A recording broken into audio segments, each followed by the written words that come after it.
So very good morning to all of you. So we are back with the continuation of capital gain. So like I hope that you all have understood whatever we discussed in the last class as far as this capital gain is. So we started with capital gain in the last class.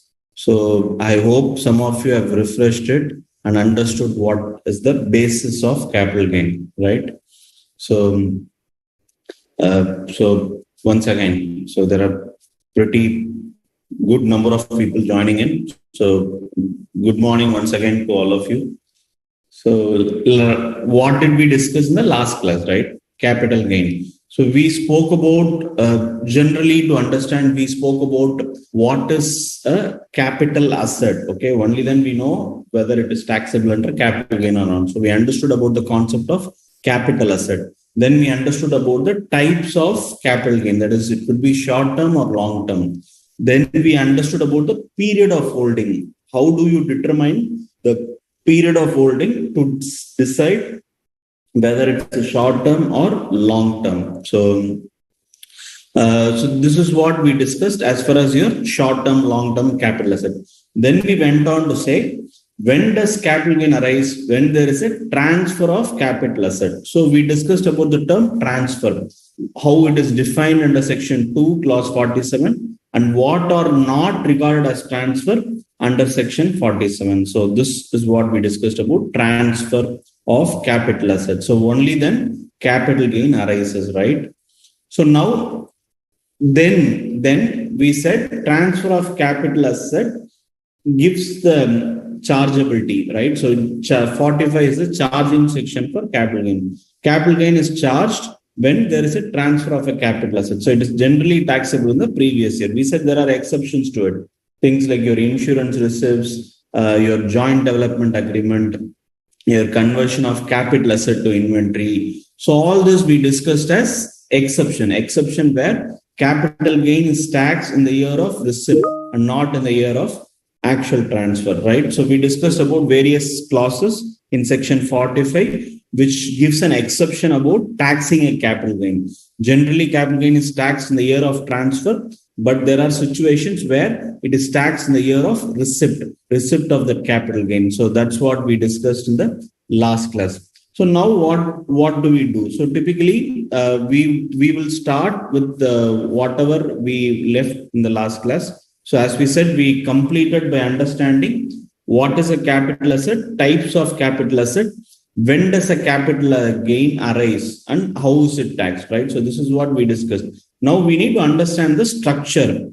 Let's just rewind, okay? Rewind back to our PGP class. We said 28 is the charging section, and immediately we said 29 gives you the structure of computing the PGBP. Similarly, almost every head of income will have a section which tells you about computing your income, that is your capital gain in this case. So similarly for PGBP, it was section 29, which gave you a structure about what all will be discussed in PGBP. Similarly, this section, that is section 48 will give you an understanding about the structure of the capital gain computation, which is technically how do you compute capital gain. So the first part of it will be something called sale consideration. Of course, what exactly is sale consideration? Sale consideration is what you're receiving, right? The receipt.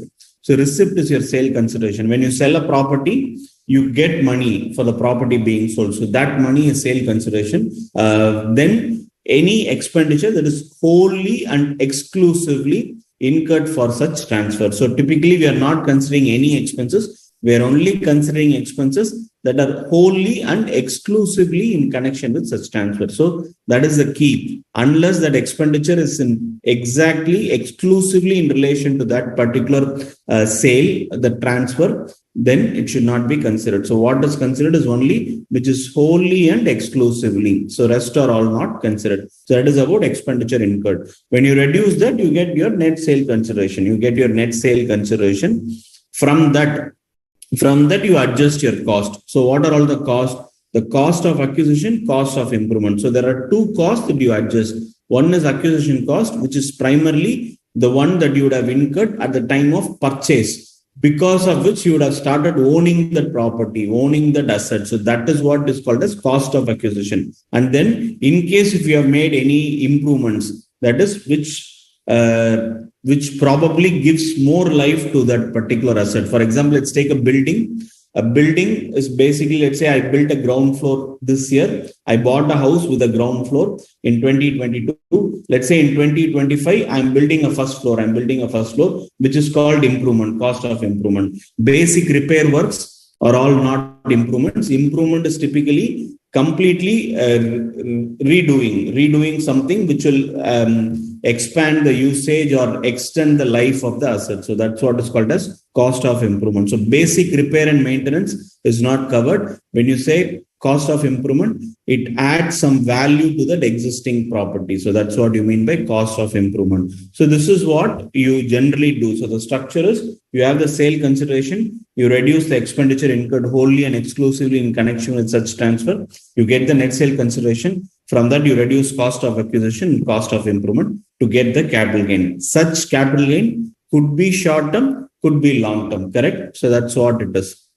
So other things that you need to keep in mind, is basically any amount paid on account of security transaction tax shall not be allowed as deduction. So the taxes that you pay for that security transaction tax, that is STT, we saw in business or profession that STT is an eligible business expenditure. That is when this trading is treated as a business expenditure. But when it comes to capital gain, security transaction shall not be allowed as a deduction. So it is not an eligible expenditure. So when you say expenditure incurred wholly and exclusively, you cannot reduce security transaction tax. So that's what it is about. In case of long-term capital asset, so whatever we speak here is short-term.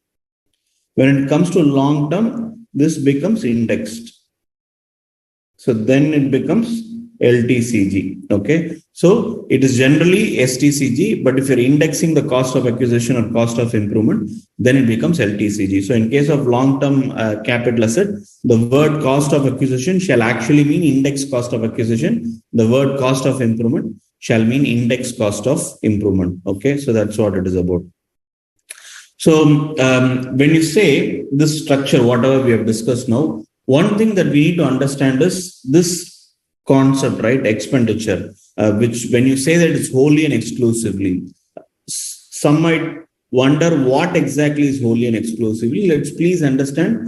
One of the common example which I could straight away think of is brokerage commission. You ask someone to sell the property for you. If they sell it for you, you pay them 1%. So without that 1%, probably you would not have sold the property itself, right? So that is called wholly and exclusively. So when you say wholly and exclusively, it is that expenditure which is incurred for the purpose of sell. To sell that, you need to incur that expenditure, or only because of that you have incurred that expenditure, you are able to sell. So that interlinking, how important that selling expenditure is what is it. So it's a selling expenditure which is mandatory, or which is because of what you are able to sell that property, is typically called as wholly and exclusively.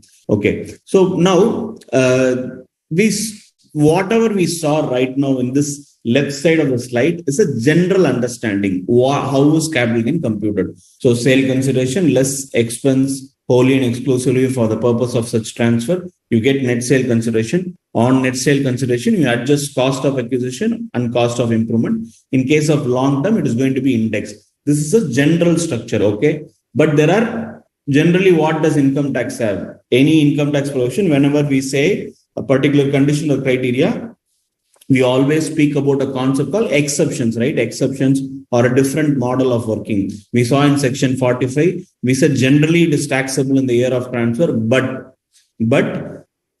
1, 2, 3, 4, 5, in these cases, it is not taxable at the time of transfer, but at the time of receipt, right? The insurance receipt, the compensation scheme, the joint development agreement, all this, whatever we discussed right there, was an exception. So similarly, almost most of the section right now from PGBP and capital gain, whatever we have discussed these exceptions quite a many times, right? So this exceptions is common to this section also, capital gain also. So what is that? We said for long term, indexation is mandatory. We said cost of acquisition becomes index cost of acquisition, cost of improvement becomes index cost of improvement. But we need to understand that the indexation is generally not available for certain class of transfer, certain class of persons. What is that? So typically the first one is transfer of bonds or debenture. So when there is a transfer of bond or debenture, indexation does not apply. And there is exception to this also. So it's like exception to an exception.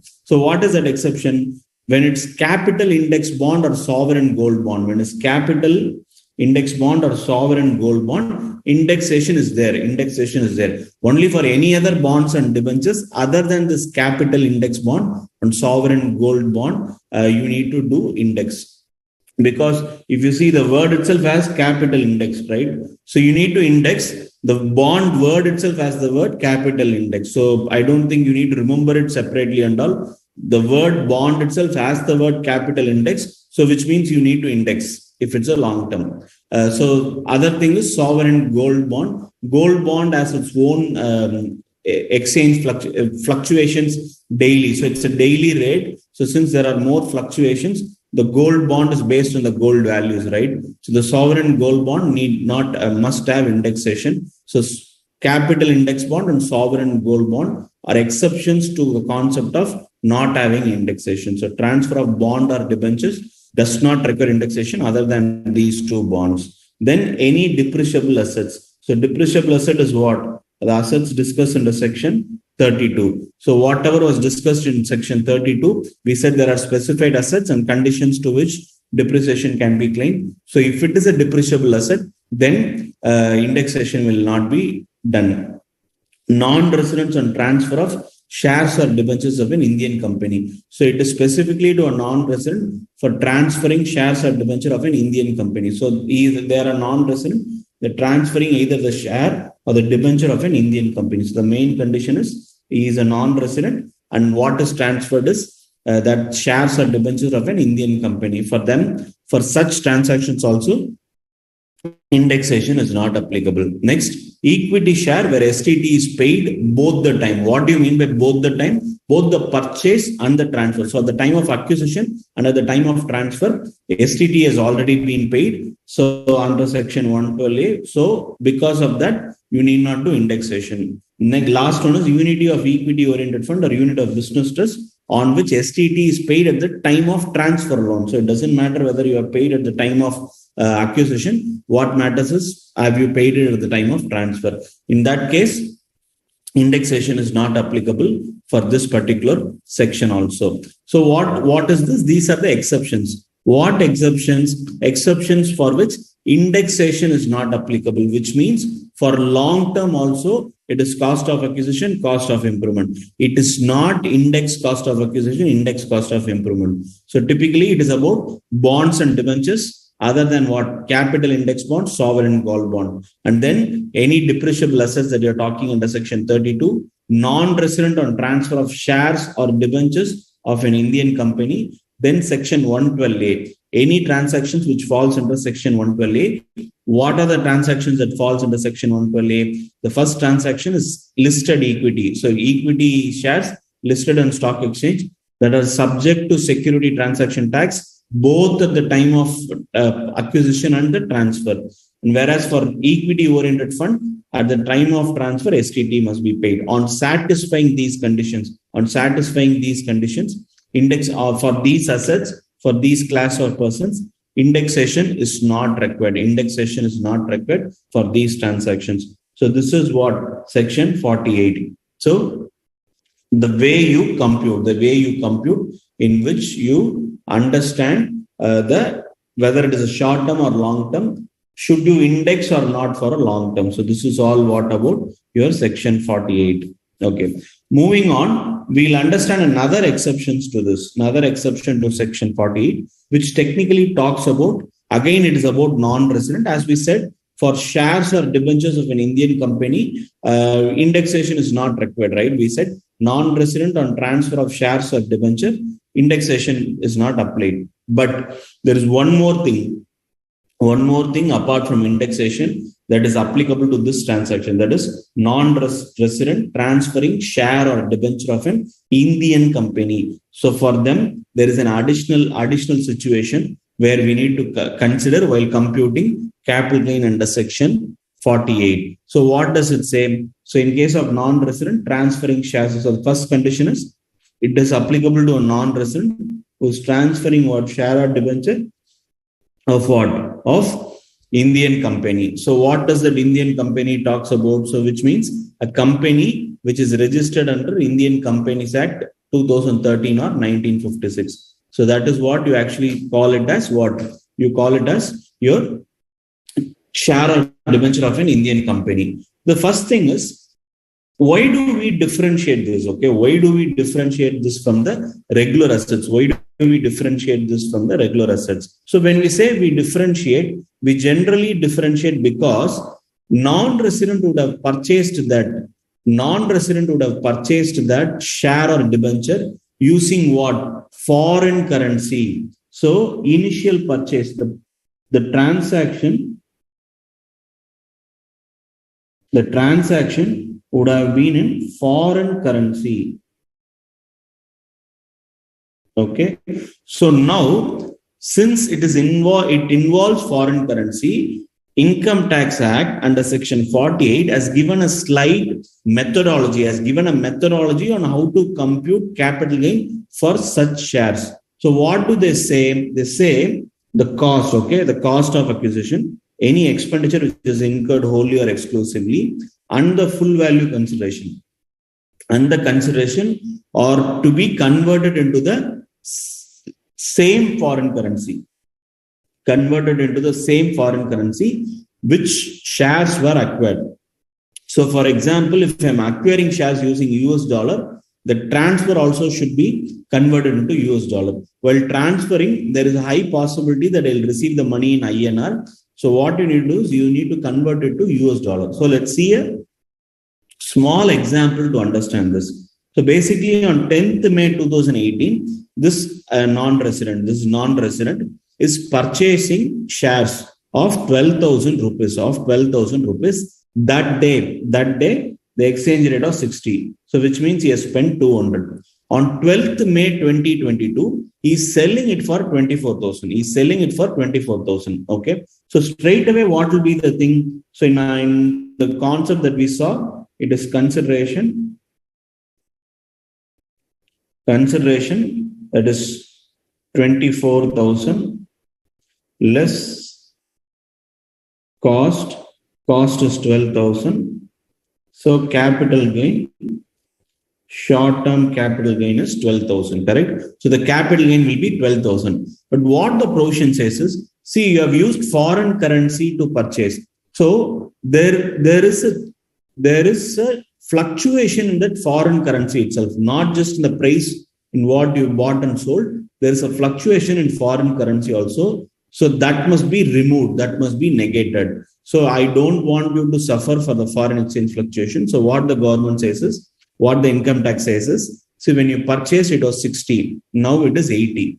What I will do is, I will convert every transaction into the respective US dollar. So for example, if you purchased it for 12,000 and at that time it was 60, how much you would have invested? You have invested $200. Keep that as your cost of acquisition. Similarly, when you're selling now, how much is your receipt? You're receiving 24,000. So what is the exchange rate right now? It is 80, which means you're actually getting $300. So your consideration will be $300. So actually, if you speak, this is 300 and this is 200. So which means your capital gain US dollar is 100 and is not beyond that, right? So this 24,000 and 12,000 is not 12,000. Instead, you get $100. Now what it says is the resulting capital gain shall be reconverted. So again to the Indian currency, at what rate? At the rate in which you have transferred this particular share. So today you have transferred it 80 rupees. So what do you do? 100 into 80, 8,000 only is your capital gain.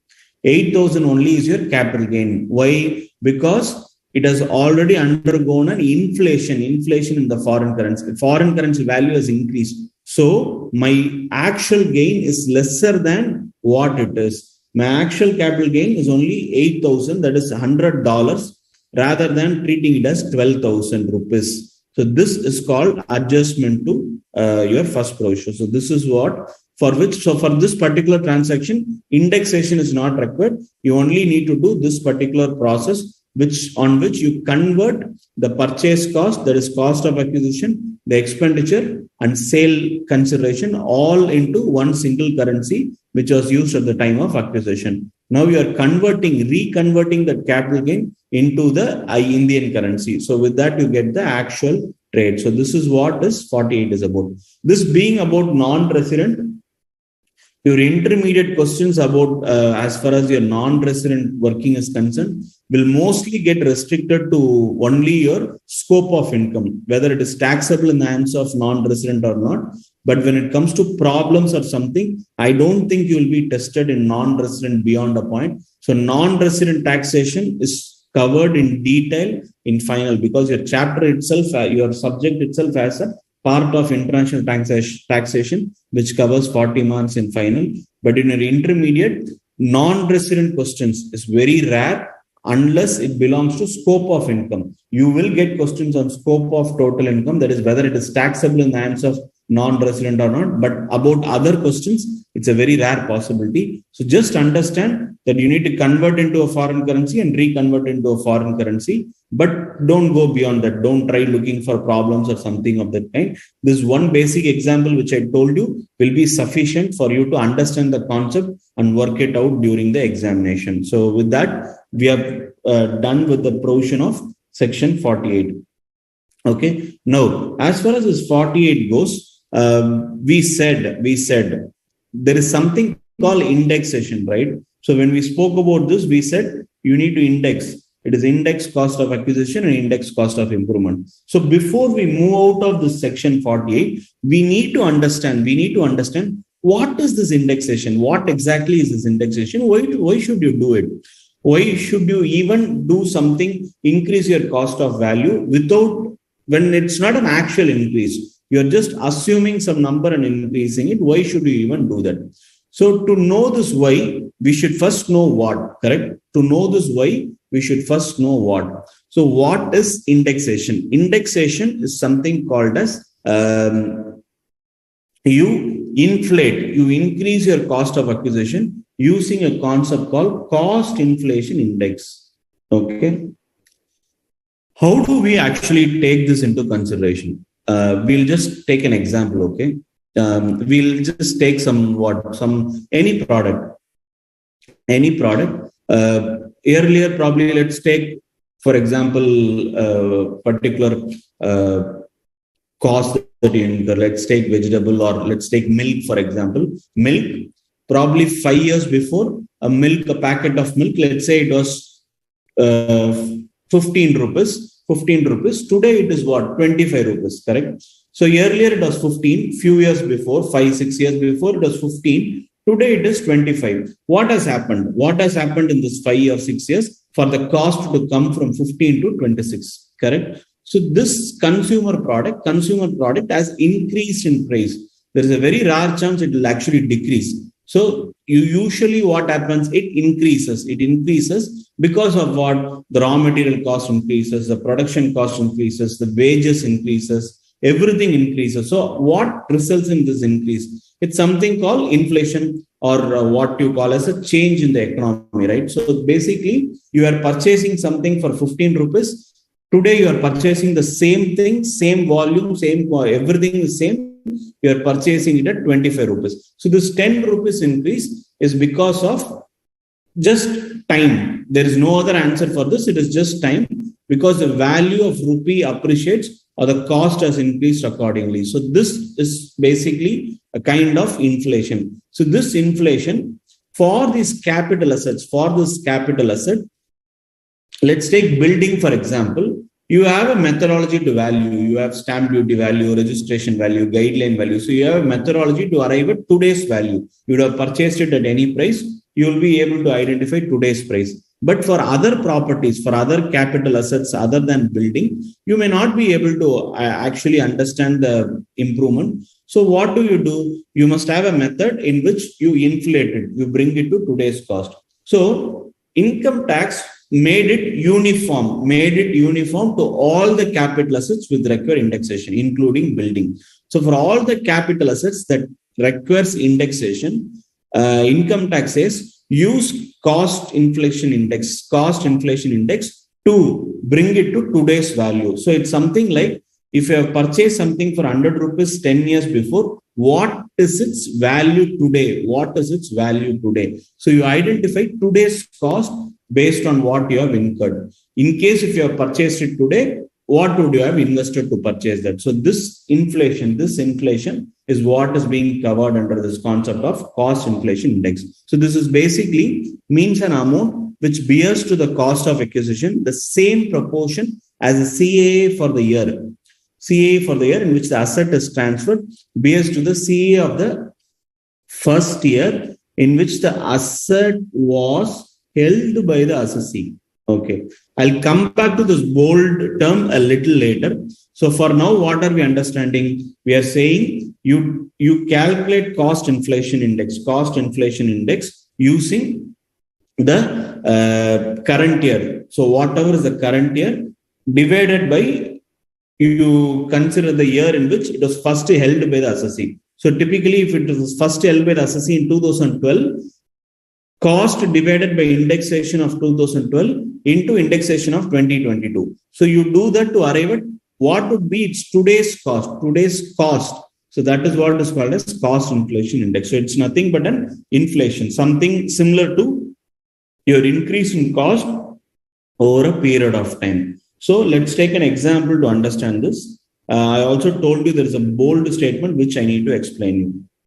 So basically, Mr. C has purchased house in 2001 for how much? For 7 lakhs. Now he is gifting to his son in 2015. At that time, the stamp duty value is 20 lakhs. So he has gifted it at the time of in the year 2015-16 previous year.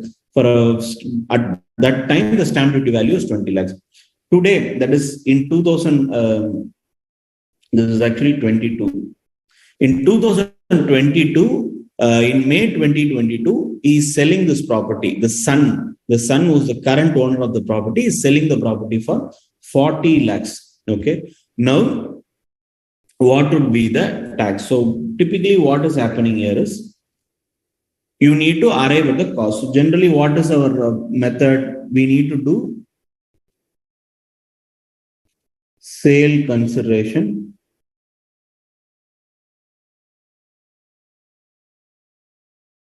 is how much?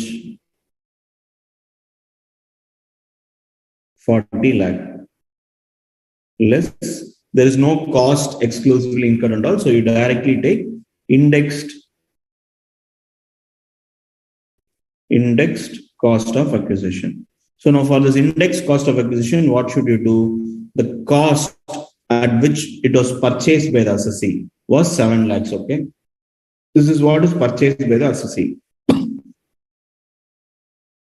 So 7 lakhs divided by the year in which it was first held by the assessee. So now what we are going to do is we are going to take it was held by the son in the year 2015-16, which was 254. So I divided by 254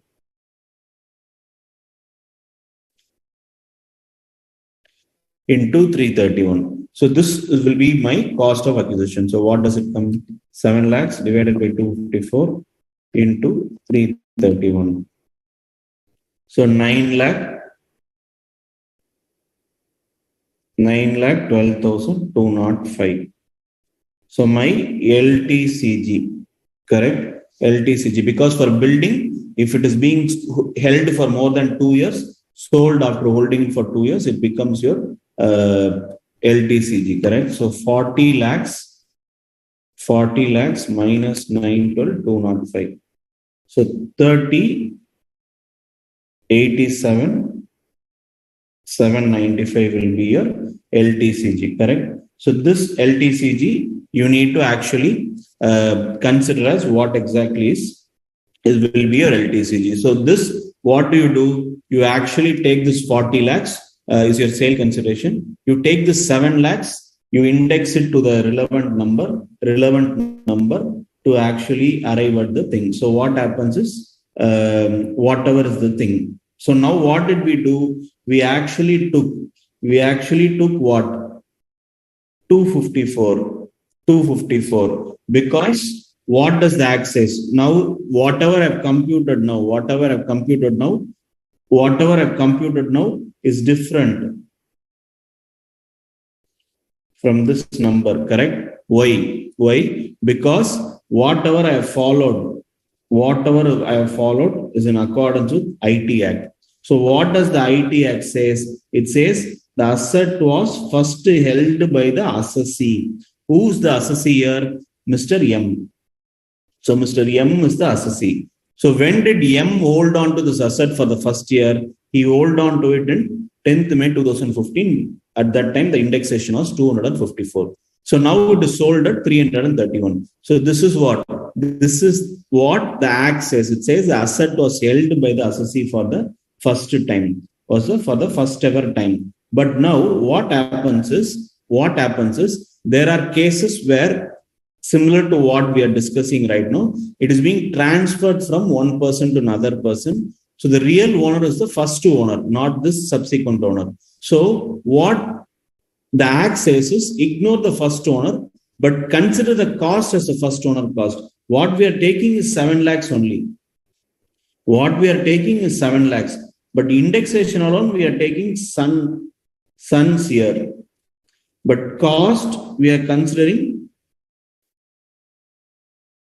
father's cost. Is it okay, not okay? How do you think it's okay, not okay?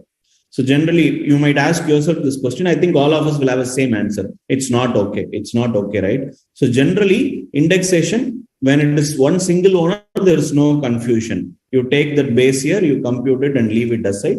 Just that any year before 2001, the base year is 2001. So any year after 2001, that is 1st April 2001 is the base year. Any year before that 2001-2, if you have purchased an asset before 1st April 2001, you will have to arrive at the market value on 1st April 2001 and then index it. So any asset purchased before 2001, April 2001, that is still financial year 2001, you need to arrive at the market value as on 1st April 2001 and then index it. For rest of the thing, you need to directly index it. But in this problem, this example, whatever we're discussing now, what are we saying? We are saying it is transferred from father to son. So according to the act, if I take this, I'll have to take 254 because that is the year in which first held by assessee. But whereas cost, according to your section 47 and other things we discussed, and also under section 43 in PGBP, when we discussed about cost of an asset, we said if it is held by the previous owner's cost is what your cost is. So your father's cost is what your cost is. Whereas the year of indexation, you take the first year held by the assessee. Is it okay, not okay? As I told you, we all would have the same answer. It is not okay.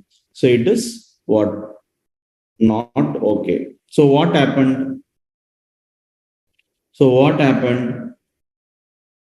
certain situations like this, where the asset is transferred from one owner to another owner, where the cost is basically the previous owner's cost, there was this Bombay High Court ruling with the name of Manjula Jesha. They said, consider previous owner's year for CAI. So for indexation, consider the previous, because cost is previous owner, so indexation should also be previous owner. Now we'll go back to this and solve this problem. What do you do? 40 lakh is same. When you index 7 lakhs divided by 100 and not 254. So not 254. So you divide 7 lakh divided by 100 into 331. So instead of 254, you're using 100. Why 100? Because that was the year that was first held by the actual owner. So now I am considering that. So the 7 lakh is equivalent to 100. What is it for 331? This looks very reasonable. It's very logical. So provision has not been amended, but this ruling has been continuously followed across the thing. So in your examination, you can use this cost, you can use this. So this is what you do for exam. Just that in note, you will have to write that indexation is based on the ruling held in Manjula J. Shah's case in Bombay High Court. So being final, in final, you will have to have better understanding of the case laws. As far as in intermediate, you need not know case laws, but this one thing is relevant because of that, your answer completely changes. So for this sum alone, for this chapter alone, you will have to use this case law to use this method. So I recommend all of you to follow this approach, the exam approach, and write in the note saying that the ruling of Manjula J. Shah from Bombay High Court has been followed for computing index cost of acquisition. Do write this. As I told you, notes reference is very, how many ever very you wanted to put critical. Why? Because that lets you know, tell the valuer, inform the valuer that you know. Okay. So the valuer will know that you know. So for this purpose, please write it in the notes. And for capital gain, this case law is very important. So even if case laws are not considered an intermediate, this is important because based on this is what your approach to indexation changes. So what do you write? You index it based on the fathers, that is previous owners indexation, and then write it in the note saying ruling of Manjula J. Shah of Bombay High Court is applied for computing index cost of acquisition. So that's it. Okay, clear? So as I told you, other situations where this needs to be followed is where it is followed by partition of HUF, so gift or will, what we saw in that example, succession, inheritance or devaluation, liquidation, revocable or an irrevocable, so transfer from a trust, and then other clauses, that is holding to subsidiary company, subsidiary to holding company. What are these? What was not regarded as transfer. So whenever something has not been regarded as transfer, you consider the previous owner's cost, previous owner's year for cost of acquisition. Since that transfer was not a transfer, for example, holding to wholly owned subsidiary, being an Indian company, this transfer of capital asset is not a transfer. So what happens? When this finally it is sold by the subsidiary company, we need to use the previous owner's cost and use the indexation of that year. So this is what it is about. So holding company to, so all this holding company to subsidiary, subsidiary to holding company, scheme of amalgamation, scheme of demerger, again shares of that, conversion of bond debenture, all this we saw in 47, right? Section 47, where we said these are not regarded as transfer. So other thing is for ESOP, fair market value should be considered as a cost.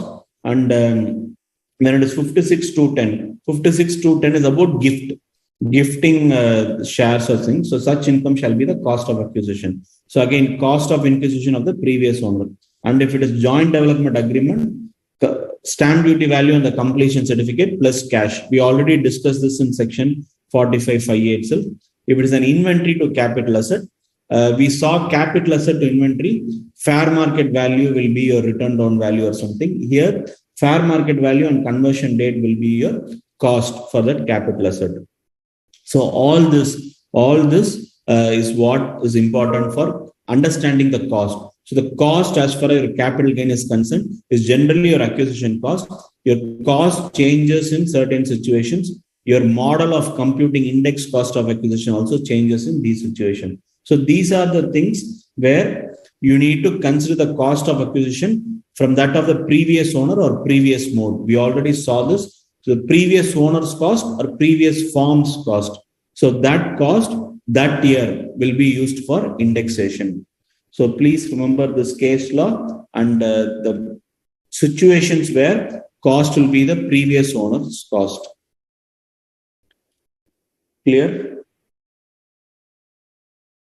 Okay, so before solving this, we'll try to understand some questions. Vedant Thora indexation. I think I've explained it right now. If someone of you have still not understood, probably you can re, question again. So you can put your questions again. If someone of you still not understood indexation, because I think I just explained. Dhyanesh, 4,000 lost to the government due to change in exchange rate. Yeah. Instead of 12,000, we are reporting 8,000. So it's technically a loss, but rather than saying loss, it is purely due to increase in foreign currency exchange. So as far as the Indian value, what we are considering is the equivalent value of today in USD. So yes, it's technically is a loss. As for mathematically, it's a loss to the government.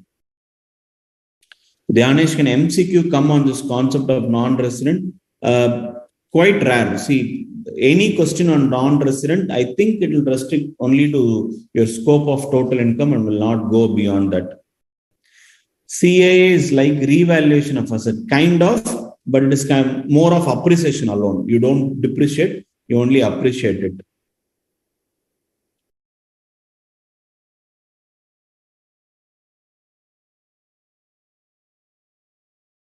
Pranav Vashishta, what about land, as land does not liable for depreciation and not inflate? Land value increases. So the land is not a depreciable asset. Whatever we are talking now is for other than depreciable asset. So for land, indexation is mandatory because land is not a depreciable asset.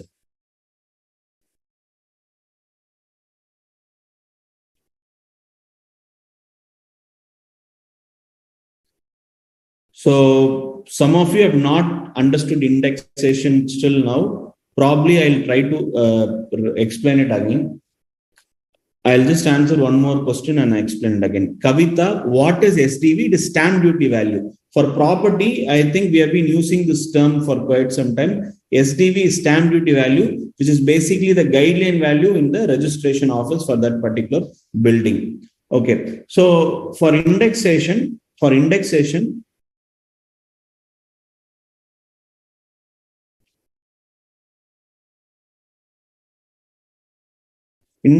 is for long-term assets. Whenever you have a long-term capital gain, you need to index. Okay. So LTCG for long-term capital gain, you need to have index. Now this indexation is required because you might have purchased that property in 2005. Let's say a land, okay, land. You purchased it for 1 lakh. In 2022, you're selling, that is, you're transferring. Okay, you're transferring this land for 90 lakhs. So, what has happened between 2005 to 2022 for a land worth 1 lakh is now 90 lakhs? What has happened? Worth 1 lakh, what has happened for a land to become 90 lakhs? It is very abnormal, right? 1 lakh land in 2005, in 70 years, it has multiplied 90 times. It has multiplied 90 times. And can you say in our formula, we said consideration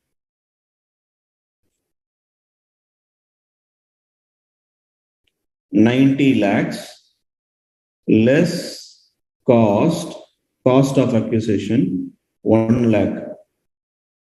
So can you say your long-term capital gain is 89 lakhs? Is this okay? Is this okay? Because the value of 1 lakh in 2005 is not the same value today. Will you all understand? Will you all agree to this? The value of 1 lakh in 2005 is not the same in 2022, correct? I could have purchased this big of land there, but now it is different concept. So the value of money has been changing. And costs have been increasing. Costs have been increasing. So what government says is, I will not penalize you for the entire difference. That is, I will not tax you. I will not tax you on 89 lakhs. Rather, what I will do is, I will let you inflate your cost of 1 lakh. I will let you I will allow you to inflate the cost of acquisition from 1 lakh to some number. So that's what it is about. So what you do here is you are going to increase it right now. So they have given you a concept called CII, which is cost inflation index, which is nothing but it is a table for every year that give you a value for every year, which is arrived based on some index. Okay, I've given that in the slide, but let's not go into it. That's not required for your examination. So so now for every year there will be a rate. For example, in 2001 to it is 100, and it continues in 2022-23. It is 331. So which means if you have purchased something for 100 rupees in 2001-2, the cost of that today is 331. What? If you have purchased something for 100 rupees in 2001-2, today it is 331. So what I do for this, we'll just take this as 2001. Okay. So now what I do is I have purchased something for 1 lakh, correct? I have purchased something for 1 lakh. So I divide this by 100. I multiply it by 331 to get today's cost. So what will I get? 331, correct? Is that right? 1 lakh divided by 100 into 331. So 3,31,000. Today I'm selling it for 90 lakhs. So government says whatever you're selling it for 90 lakhs, you don't reduce 1 lakh. Instead, you reduce 3,31,000. Because I'm allowing you to increase the cost. Whatever you have purchased on today's 1 lakh, the cost has increased. So today's cost is 3,31,000 of that 1 lakh. So that is what is about indexation. So indexation is to increase the cost of acquisition for long-term assets. Okay, so the next thing is rupee denominated bonds issued outside India. Its calculation of capital gain same as non-resident amount. See, rupee denominated bonds can also be purchased by residents, but predominantly it is something relating to non-resident because it is issued outside India. So it will be non-residents purchasing rupee denominated bonds. So yes, it is non-residents. But what happens is generally it will be purchased outside India, sold outside India. So it will be purchased in foreign currency, sold in foreign currency. What we are talking here is about Indian companies, shares or debentures of Indian company. Why are we saying this? If it is Indian company share, you will purchase it in INR. You will invest USD into India, purchase that. So there will be a conversion of USD foreign currency to INR. But in rupee denominated bond, there is no conversion. So it is not same as non-resident.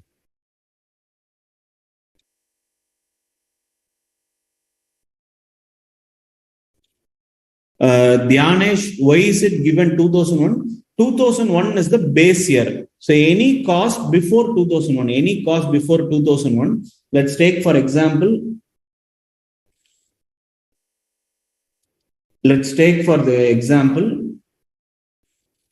this was purchased in 1985. Okay, 1985. Now what I should do is find market value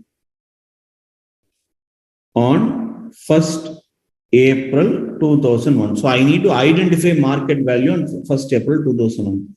If that market value is say 15 lakhs on 1st April 2001, I will index this value. So I will do 15 lakhs divided by 100 into 331. So that will become my cost of acquisition. So if it is before 2001, I identify the market value on 1st April 2001, then index it, use that as the index cost of acquisition. Mr. Anand Ubayakar, if asset has appreciated by 900%, how will current cost index be 354? See, there are two different points here. One is your cost increase alone. Another is value of a particular property. Please understand there are two terms to a particular asset. One is cost. Cost increase. Cost has increased. You purchased a milk for 15 rupees in 2005. Today you are purchasing it for 25 rupees. This is a cost increase. That is the first concept. Another is value increase. Value increase. What do you mean by value increase? When you purchase that land, that area would have been a very underdeveloped area. Nothing would have been around that area. So the value of that land would be of worth for nothing. But today, it could be like there is an university nearby, there is a big IT park nearby, there is a metro station very close by. So everything has come around that land. So there is an increase in the value.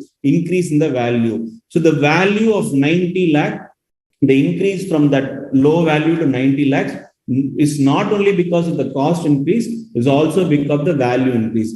But government is giving you benefit for cost increase alone. So they're letting you increase your cost, and everything else is because of value increase. So that's what is the theory. It's a theory, okay? So that's how you compute it. So you compute it based on indexing the value of the cost. So whatever is the difference is the value addition to that land itself. So that's what it is about. So with that, yeah. So now we have discussed everything. We'll try to solve the small illustrations before we move forward. So what we say, Mr. A converts his capital asset. So he is converting his capital asset.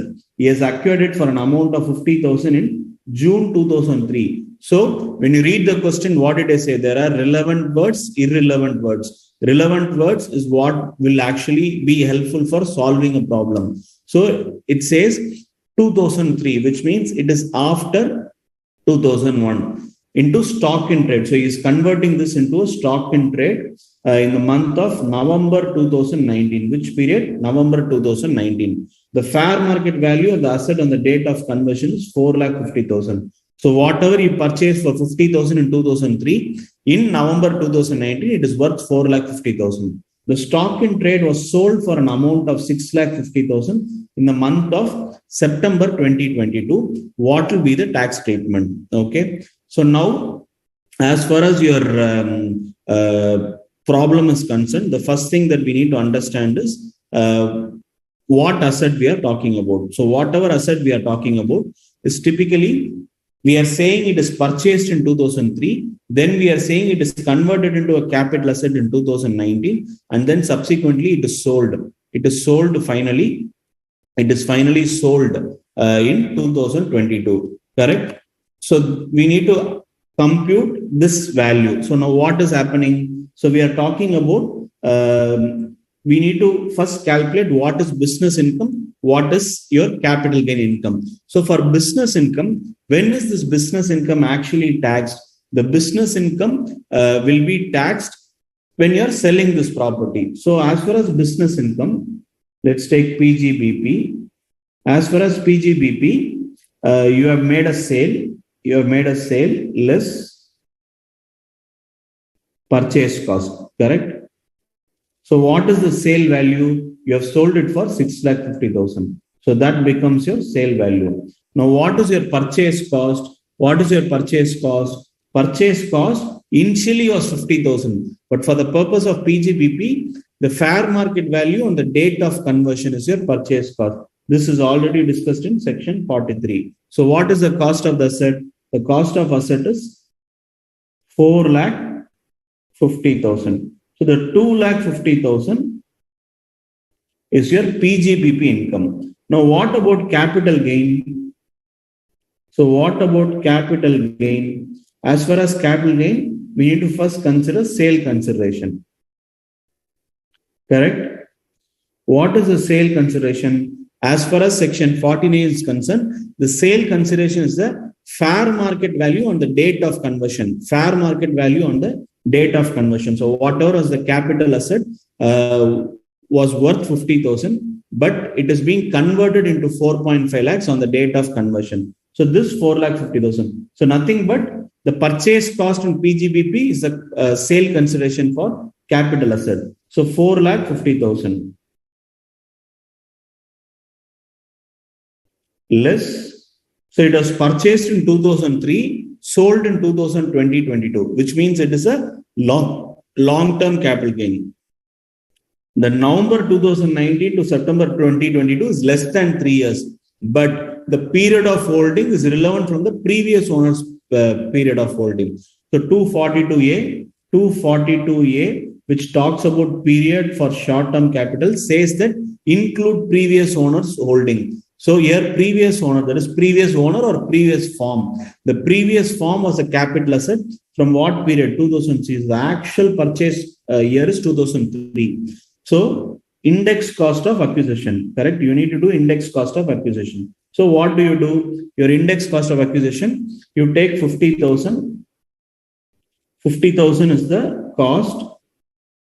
Which year should you divide? The first year in which it was held by the assessee, but with respect to, that is the literal year in which you should actually calculate. But what does the case law says?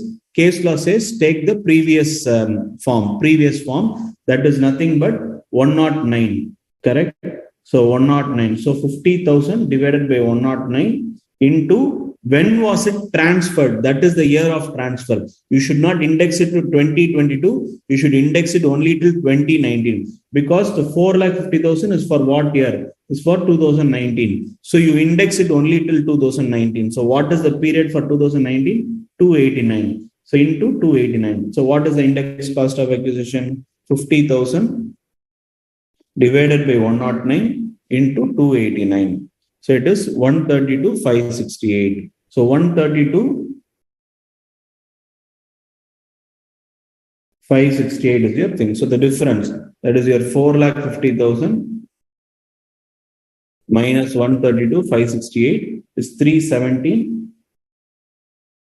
432 is your long-term capital gain. So now you have computed both business and capital gain. For capital gain alone, you have indexed, because it is conversion from inventory to capital asset. So this is how you compute PGBP and indexation, your capital gain for this kind of asset. Clear? So we'll move on to the next concept. I'll see if I have to answer some of the question. Kavita, should we learn CAA for every year? No, not at all. It's definitely not required. As I told you, two numbers you can very well remember. The base year is 100. That doesn't change. This year, the year for which you are writing your exam is 331. But everything will be specified in the question. So you need not actually remember. But if you ask me what to remember, you can remember these two numbers, 100 and 331. 100 is for the base year, that is financial year 2001-2. 331 is for the year 2022-23 financial year.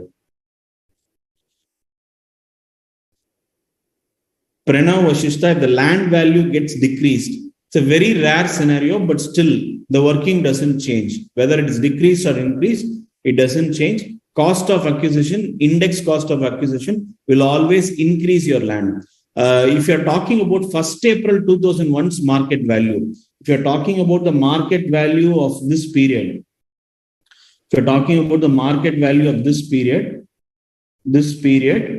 then in case if it is lesser than your cost, you need to consider your cost. So it is cost or market value, whichever is higher. So this 15 lakh is higher. In case if it is lower, you'll have to consider the cost. So I think your question is on that, Vashishta. So in case if it is about market value on 1st April 2001, it is cost or market value, whichever is higher. Hora, Vedant, what is the reason for deducting 450,000? When it comes to a business income, we need to reduce cost of the asset, right? So sale value minus purchase, that only will give you the your income, profit or loss. So now what is the cost for such asset, which has been transferred from capital asset to inventory? So the cost for assets that have been converted from inventory is a fair market value on the date of transfer. That is why we are reducing this. This is nothing but what? Fair market value on date of transfer. So that becomes your cost. Similarly, that becomes your sale consideration here. So fair market value and the date of transfer becomes your cost for PGBP, becomes your sale consideration for capital gain chapter. So I think I've cleared. Abdul, how to derive market value on 2001-2? I will just answer for your exam. Your question will give you the number. You need not do anything. Your question will give you the number as and what is the fair market value for that particular year, whatever was the value for that period. So you need not do anything. You need not know anything. So your question itself will give you what is the market value. Okay. So we'll move on to the next area. So typically we are going to talk about specified assets for which the cost is little different from whatever we have been seeing right now. So we're going to call it as cost of specified assets discussed under section 55. The first concept we are going to discuss is about goodwill. So what exactly is goodwill?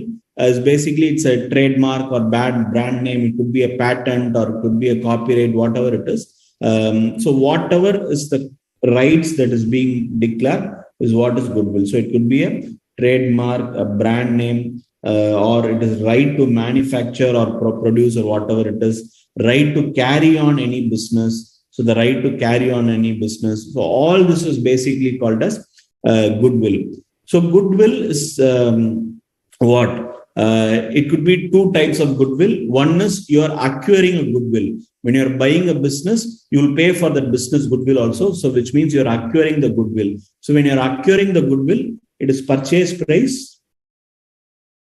In case depreciation has been provided earlier, depreciation till previous year 1920. Why? Because goodwill is no more a depreciable asset. Goodwill is no more a depreciable assets after previous year 1920. That is from previous year 2021, from 1st April 2020, goodwill is not a depreciable asset. So in case if you have acquired goodwill before this period, before 1st April 2020, you need to reduce depreciation till previous year 1920. So your purchase price minus depreciation provided till previous year 1920 will be your cost for goodwill which is purchased, which is acquired.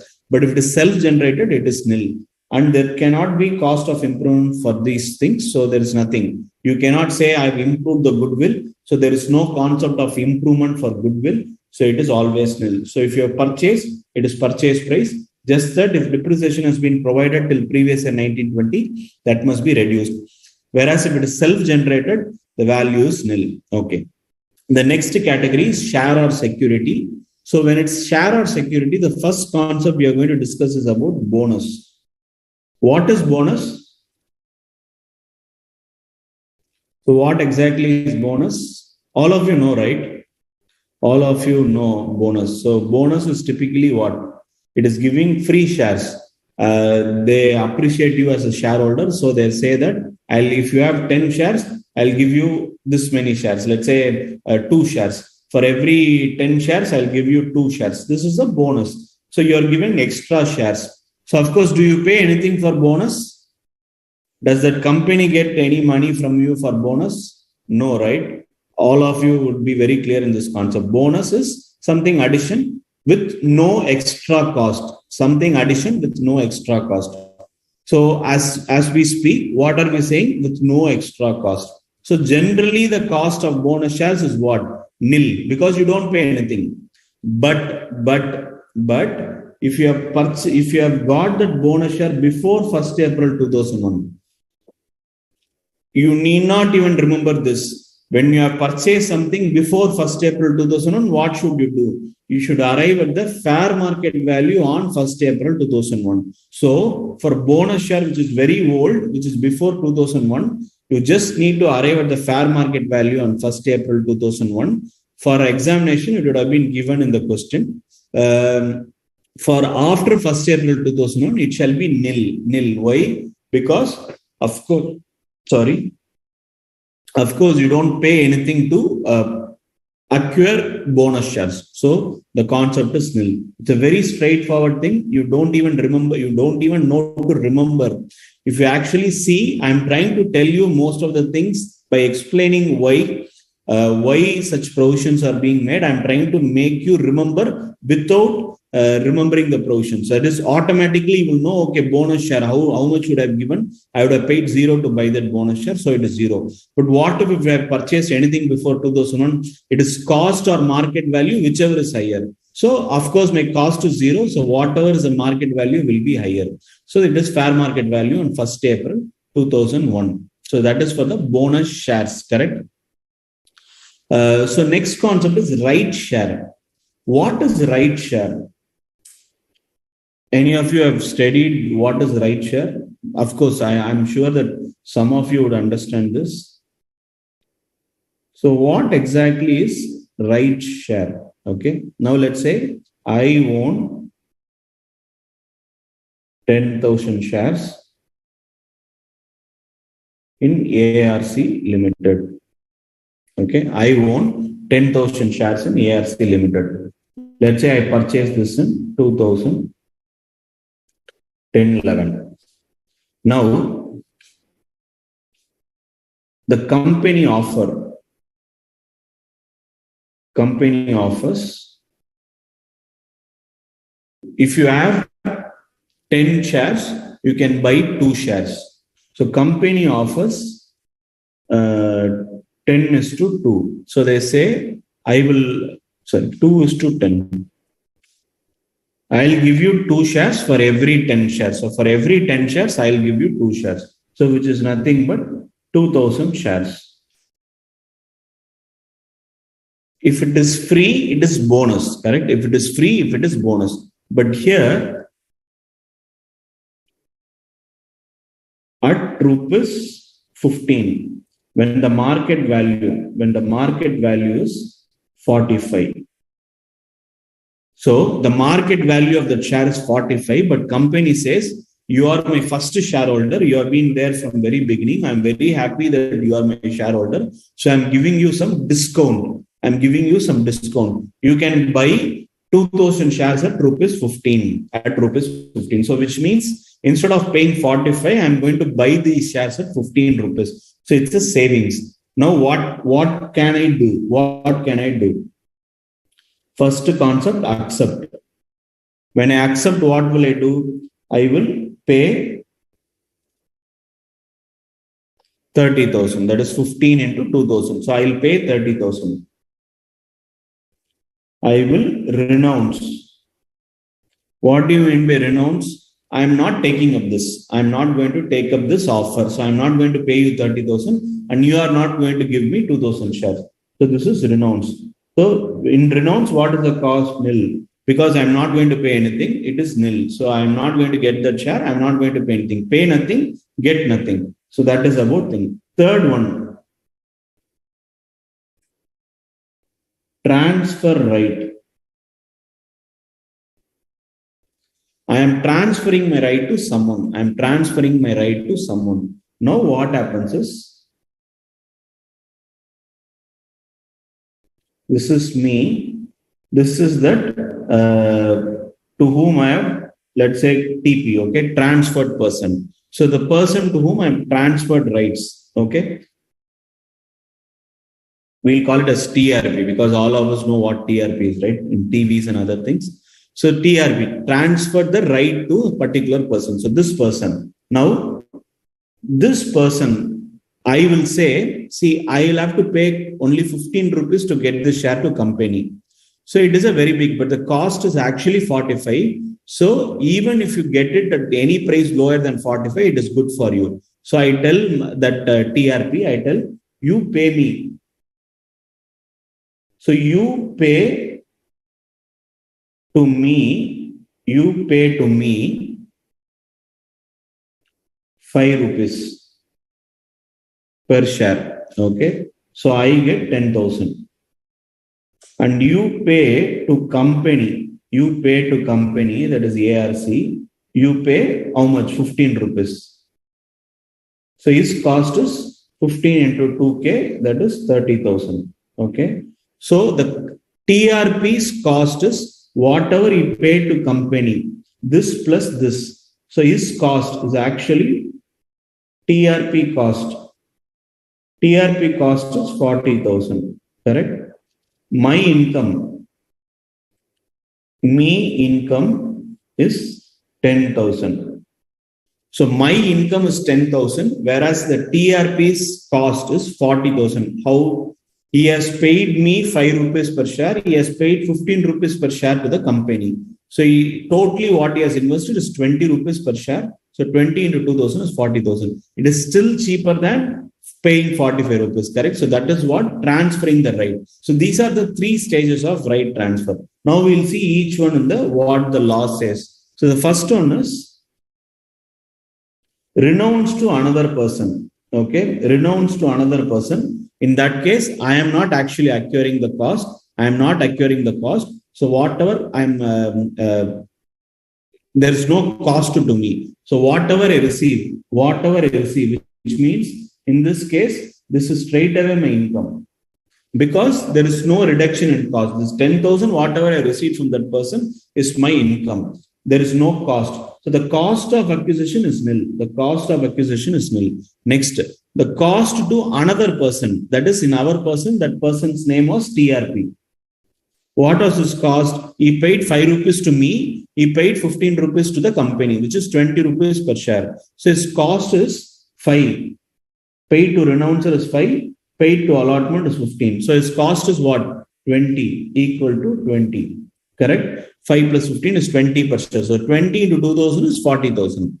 What if he has subscribed? That is the first category, accepting the rights. In this case, actual payment for acquiring. How much did he pay? He paid 15. How much did I pay, right? In the example, I only mentioned as me. So how much did this me pay? It is 15 rupees. So the cost is 15 rupees. So clear?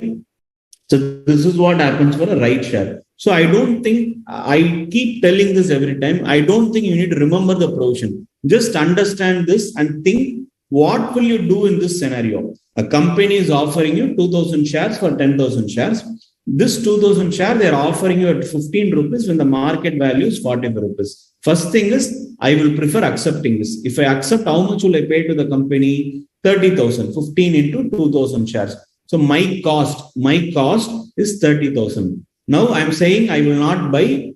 I'm not going to do anything with that particular right share. In that case, my cost is nil. So there is no additional contribution here. So it is nil. The third scenario is I'm transferring it to another person.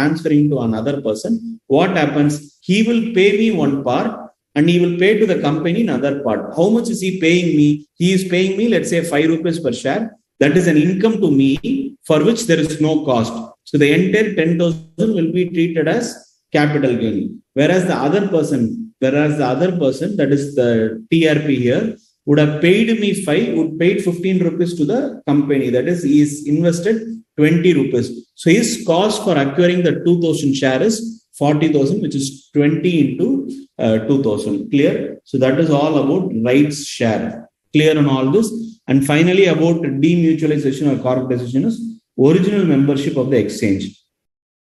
Let's probably, if you want me to explain, what happens is how are stock exchanges formed? We have this Bombay Stock Exchange, National Stock Exchange, and you have various other stock exchanges also in the country.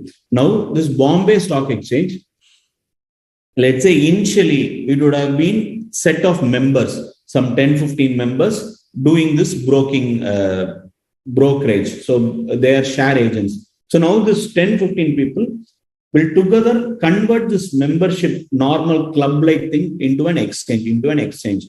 So this conversion from this club into exchange is kind of called as demutualization or corporatization. So basic club becomes an exchange. So this conversion, the cost of acquisition is the previous mode or form. So what is my actual cost? The cost of becoming the member. So that will remain to be my cost even after converting into exchange. So that's what it is. So for any previous ownership or previous form, the cost will be that of the previous owner or the previous form. So that is equity shares under scheme of mutualization. The next is any other capital asset apart from whatever we discussed right now. So before 1st April 2001, it is a fair market value on 2001, and you should not include cost of improvements before 1st April 2001. Whatever you have incurred before 1st April 2001 should not be considered for cost of improvement. What about after 1st April 2001? Whatever is the actual cost, right? Actual cost will be your on or after 1st April 2001, whatever is the actual cost. But whereas your cost of improvement, whatever the actual. So this is actuals. So on or after 1st April 2001 will be actual cost. So you can call it as actual cost plus actual cost of improvement.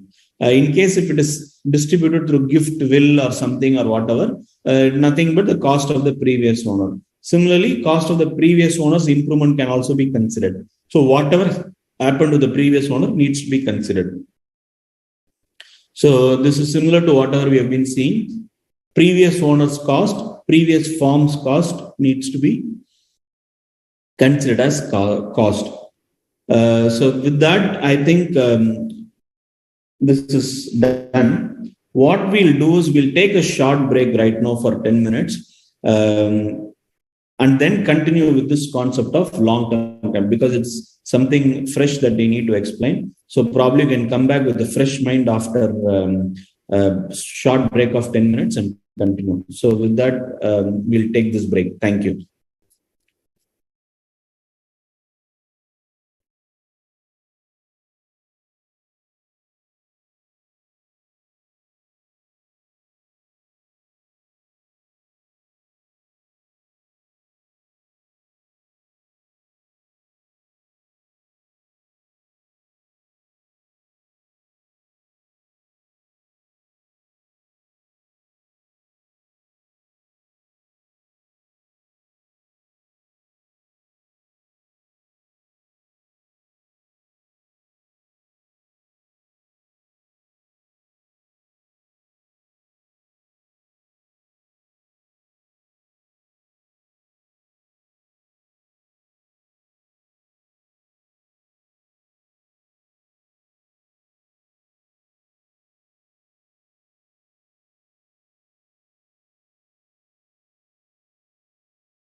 Okay.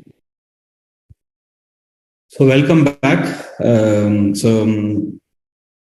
Some of you have asked certain things. Like I think many of you, almost all of you, know the word bonus, and some of you have answered what bonus is. Parthasarathi, Dhyanesh, Anand, uh, Shivlani have all answered what bonuses, and Nikita has answered about what right share is about. Nikita and Doshi. So good. See, being online, of course, due to the lag, like from what I present and the comments you post or the queries you post, there will always be a time gap, right? So probably I'll not be able to appreciate your answers or attend your queries now and then. So there will always be a gap. So that's why there is a delay that I keep appreciating you for after quite some time. So anyways, I'm happy that you have been participating in this mode. So good to know that. And Parthasarthi wants to know whether cost of improvement of previous owner should also be included. Yes, it must be included. Only thing is, if it is before 1st April 2001, it should be ignored. Why? Because in 1st April 2001, you're going to get the fair market value of that property as a whole, of that asset as a whole, which in turn will include the improvement also. So you need not separately do anything for the improvements. So cost of improvement of previous owner should be considered, but if it is before 1st April 2001, it should be ignored. Okay, good. So we'll move on to this next concept of this cost of specified asset, that is on long-term capital asset under section 112A. So typically it is about specifically about equity shares or equity oriented fund acquired before 1st February 2018. So this is the cutoff date. So this is basically the cost of that particular assets, that is assets that have been acquired before 1st February 2018 that are covered under 112A. What is covered under 112A? We saw earlier at the time of understanding indexation. Indexation is not required for equity shares on which security transaction is paid both at the time of acquisition and the time of transfer, covered under 112A, and equity oriented fund on which security transaction is paid at the time of transfer, that is also covered under section 112A. These two transactions are covered under 112A. Now, the cost for such assets that is acquired before 1st February 2018, the cost is basically cost of acquisition or lower of fair market value on sale consideration. Similar to what you see in house property and all, right? Your fair rent, standard rent and all, you say it's subject to maximum of standard rent. So higher off and then a lower off. So this combination is like in many places in income tax. So as you see in house property also, you compare this fair rent, standard rent, and your municipal rent, right? So you compare that. So similarly, here you compare higher of cost of acquisition and lower of fair market value and sale consideration. So that is what it is about. Why is this put in place? I'll try to make you clear on you understanding this concept. Okay. So we'll take an example. Let's say I purchased on 10th January 2017. Okay, I purchased it for, we'll take one share alone for example. I purchased it for 25 rupees. Okay. Now, on 31st January 2018, that is the fair market value. This is cost. Okay. Fair market value. Fair market value of this is, let's say it is 35. That is fair market value. Okay. And then on 10th February 2019, I'm selling this for 55 rupees. This is sale. So what does it say? It says first take lower off. So I will take 35. Then higher off. So it is 25 or 35, whichever is higher. So I will still take 35. Okay. Now in the same example, we'll assume we'll just replace these column. Okay. Now instead of 25, 35, 55, let's take 25, 20, and 30. Okay. 25. So this is the second example. So in this 25, 20, 30, again here, lower of well, whichever is lower, you will take 20. Then here, whichever is higher, here will take 25, correct? Why? We'll take first this concept alone, okay? We'll take this concept alone. In our property, in indexation, we said before 1st April 2001, we'll have to bring it to the market value. We said cost or market value, whichever is lower, correct? Cost or market value, whichever is lower. So for any assets purchased before 1st April 2001, you arrive at the market value on 1st April 2001. So it is cost or market value, whichever is lower, whichever is lower. So that's what, whichever is higher, whichever is higher. So cost or market value, whichever is higher, that's what you take. So this is what you do in property. So any asset purchased before 1st April 2001, you take cost, you take market value, you take whichever is higher, correct? So this is what you do for property cost. Now, same applies in capital gain in this equity shares under 112 also. You will have to take same thing, that is 25 or 20, whichever is higher. That is why we have taken 25. Please listen to me very carefully. Same concept of whatever we discussed in 1st April 2001, cost or market value, whichever is higher. That is what we are doing here. That is why we are taking 25 or 20, whichever is higher. Same way here, 25 or 35, whichever is higher. Clear? Now, why does the provision have one more concept of fair market value or sale consideration, whichever is lower? Why does that require? For that, we'll see another example. Okay, we'll take a third example. We are trying to understand why is there an additional condition to say lower of fair market value or sale consideration, which is not there for other capital asset. For other capital asset is straightforward, cost or market value, whichever is higher. But here we are adding one more line where we say fair market value or sale consideration, whichever is lower. For that, we'll understand another example, same concept. We'll take 3 items, okay? So we take 25. This is again 20. Let's say I sell it at 15. Okay. So what did we say? We said whichever is lower. So I'll take 15. Whichever is higher. So I will take 25.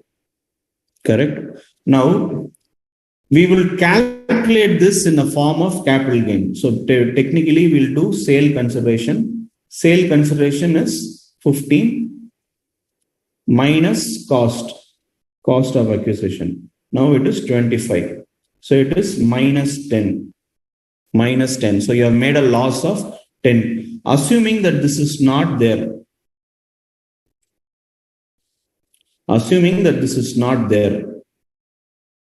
Okay, let's say this condition is not there. That is whichever is lower. Now let's take, I'm taking this as my cost, fair market value. Okay. We'll do that with another example. Okay.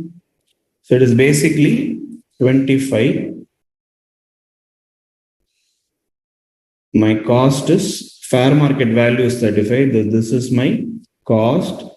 This is my fair market value and my sale. My sale, what value we can take? We'll take it as, we'll take it as 30. Okay. So here we said whichever is lower. So I'll take 30. Whichever is higher, I'll again take 30.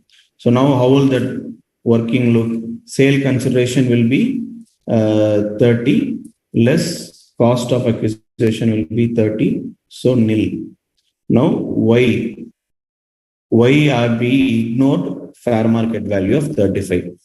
Usually in other property, we said cost or market value, whichever is higher. So in that case, we are only taking this into consideration. The fair market would have been 35. Fair market value would have been 35, which means minus cost will be 35. So the loss will be minus 5. But this loss is notional. Notional. It's not a real loss. Real loss, it's a notional loss. So income tax provision does not do not want you to book notional loss. They do not want you to book notional loss. If you're booking, they want you to book real loss or no loss. So that's why here we are seeing no loss. In this example, we saw no loss. In this example, we saw real loss. Okay, so we are seeing real loss here, no loss here. So to restrict you to either have real loss or no loss, income tax has added this concept of whichever is less between fair market value and sale. So this is typically just to let you have either no loss or real loss and not have notional loss. So this is the intention behind. This is the intention behind your concept of having this another concept of fair market value or sale, whichever is lower. Clear? So that is what it is about. So now do you understand why we are trying to say we have had this lower of fair market value and sale consideration, which is higher of cost acquisition. So that is why we are including this concept. So as I told you, know the why. Earlier, for every asset, we only have whichever is lower, that is whichever is higher, that is cost or market value, whichever is higher. But here, we are not just comparing cost and fair market value. We are also comparing the sale consideration. Why? Because you should not result in notional loss. You should either have real loss or no loss. That is why we are taking lower of fair market value and sale consideration. So that is the very reason. So clear in this concept, fair market value and sale consideration. Okay. Now, as far as this market value, you take what is on 31st January 18. That is, if it's a listed equity, you take what is on 31st January 18 and the sale on the sale date. So listed on 31st January 18 and sale date. So it is listed on both the dates. So it is listed on the stock exchange both on 31st January 2018 and the sale date. In that case, it is very straightforward. It will be the fair market value. What is the fair market value? Highest price quoted on the exchange on 31st January 18. If it is not traded on that day, the previous working day. If it is not listed, net annual value on 31st January 18 of that organization. If it is not listed on 31st January 18, but listed earlier or later, then indexed till financial year 718. So here we are saying it is not listed on 31st January 18, but subsequently listed or it was listed earlier. So in that case, I will index it till financial year 1718. So these are the things. So this is what is covered in your material. If you ask me, leave this out. Okay. You are not going to be tested within this concept. So what should you remember? Fair market value. How will you know the fair market value? Your question paper will specify. Okay. Your question paper will specify. Question paper will not ask you on this date, this was the trading rate. On this date, it was listed. On this date, it was not listed. It's a very rare phenomenon that you'll be tested on that lines. So what should you do? You should leave this out. Leave this out. Just remember, it is higher of cost or fair market value. Just that when you say fair market value, it cannot be higher than the sale consideration. That is why you get lower of fair market value and sale consideration. So please remember why we are doing this. We are doing this to make sure that you are not booking notional loss. You can either have real loss or no loss. You cannot have notional loss. So that's the reason why we are comparing these two. Okay. So with that, we have completed section 55. Maybe we'll just compute a problem to understand this alone. That is, Shreya purchases 1,000 equity shares in RM Limited, an unlisted company. So it's an unlisted company. So she has purchased it at 30 rupees per share on 1996. So why is that relevant? If it is before 2001, then we need to compute the market value on 2001. She gets 100 bonus shares in August 2000. So that is before 1st April 2001. When you're getting shares before 1st April 2001, what becomes? For even if it is bonus share, we'll have to consider the fair market value. She again gets 1,200 shares in February 2006. February 2006. So that is after that. The cost of this will be what? Bonus shares acquired in 2006. The cost will be zero, nil. So the fair market value on 1st April 2001 is 80 per share. Okay, so they have given that also. On 31st January 2023, she transfers all her shares. She transfers all her shares at rupees 200 per share. So it is all the shares, and she is incurring brokerage of 2%. Now compute the capital gain of 2023-24. The 1 2 is 100, 5 6 is 170, and 22-23 is 331. As I told you, these two is what you can always remember, because every problem will talk about 331 or 100. So that's what it is about. Okay. First, we will calculate sale consideration.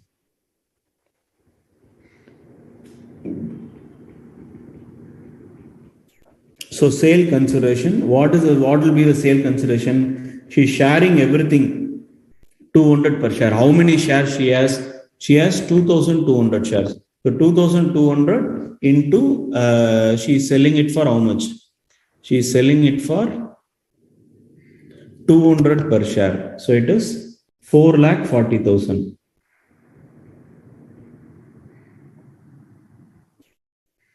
Now these are all unlisted shares. These are all unlisted shares.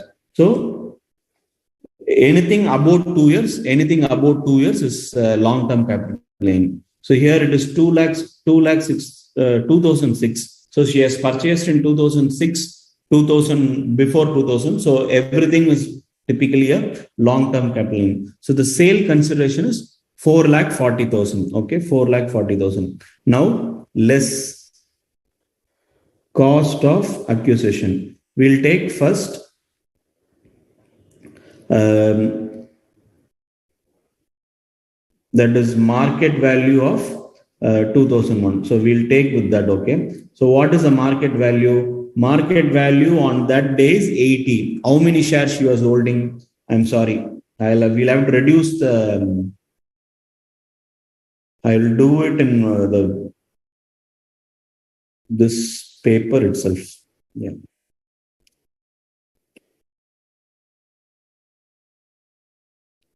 Sale conservation is 4,40,000. That is nothing but 200 into 2,200. Correct. Less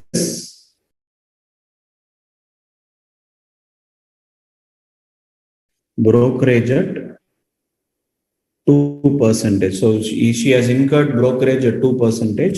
So we need to include that. So that is 8,800. So it is exclusively for selling the wholly and exclusively for selling the shares. So 4,31,200 is your net sale consideration.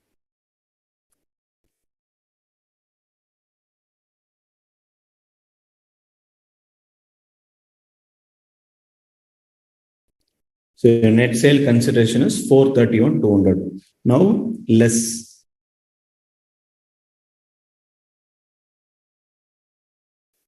index cost of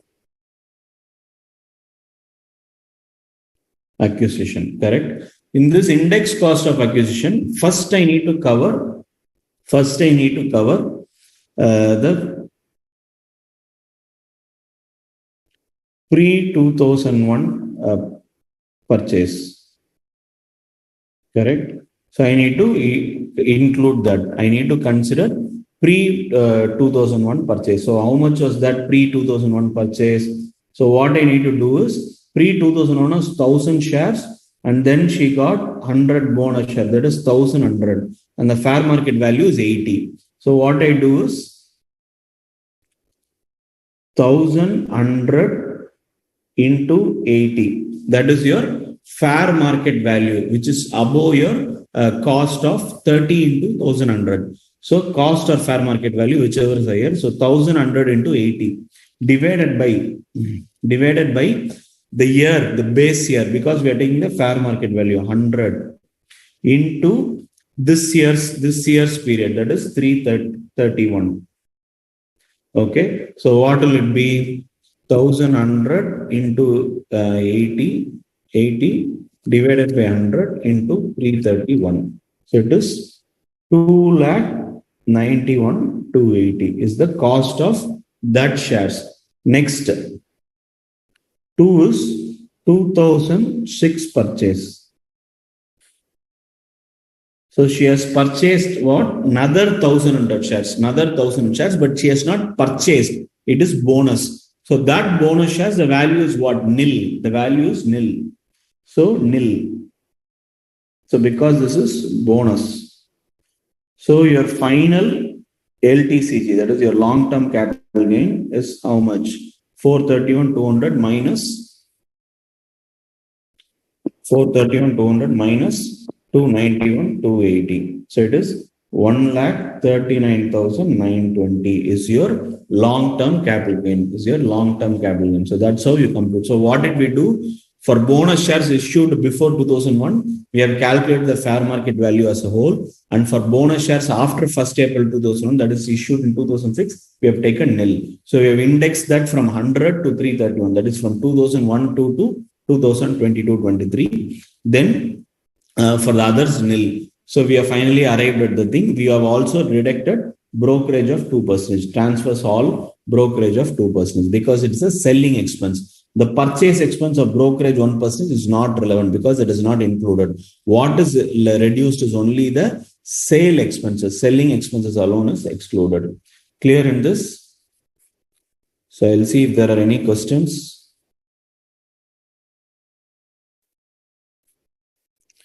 Abdul, if any of this figure is missing, how to find? Which figure is missing? The market value.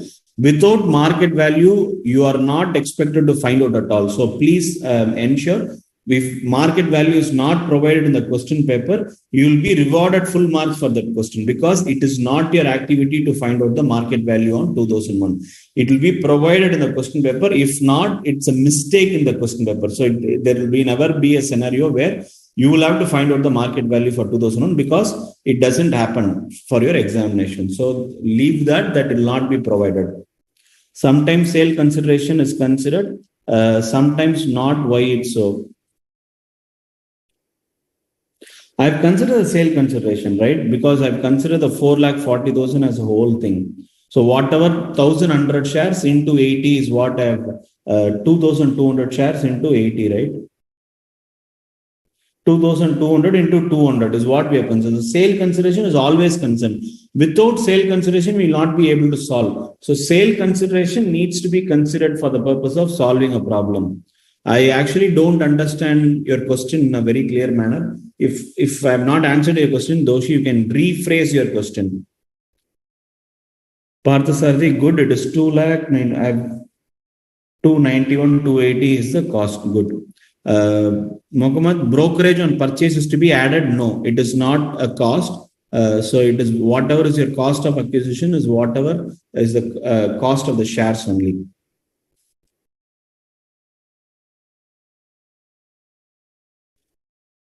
Vedant, see, the question is about how do you treat bonus shares?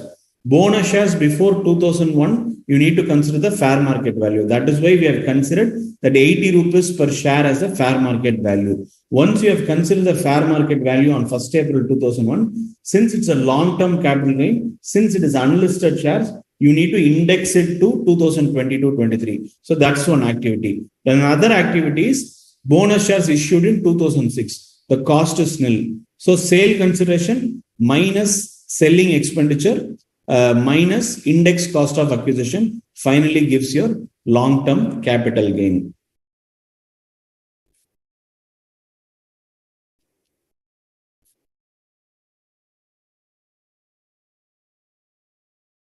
So that is about thing. Okay.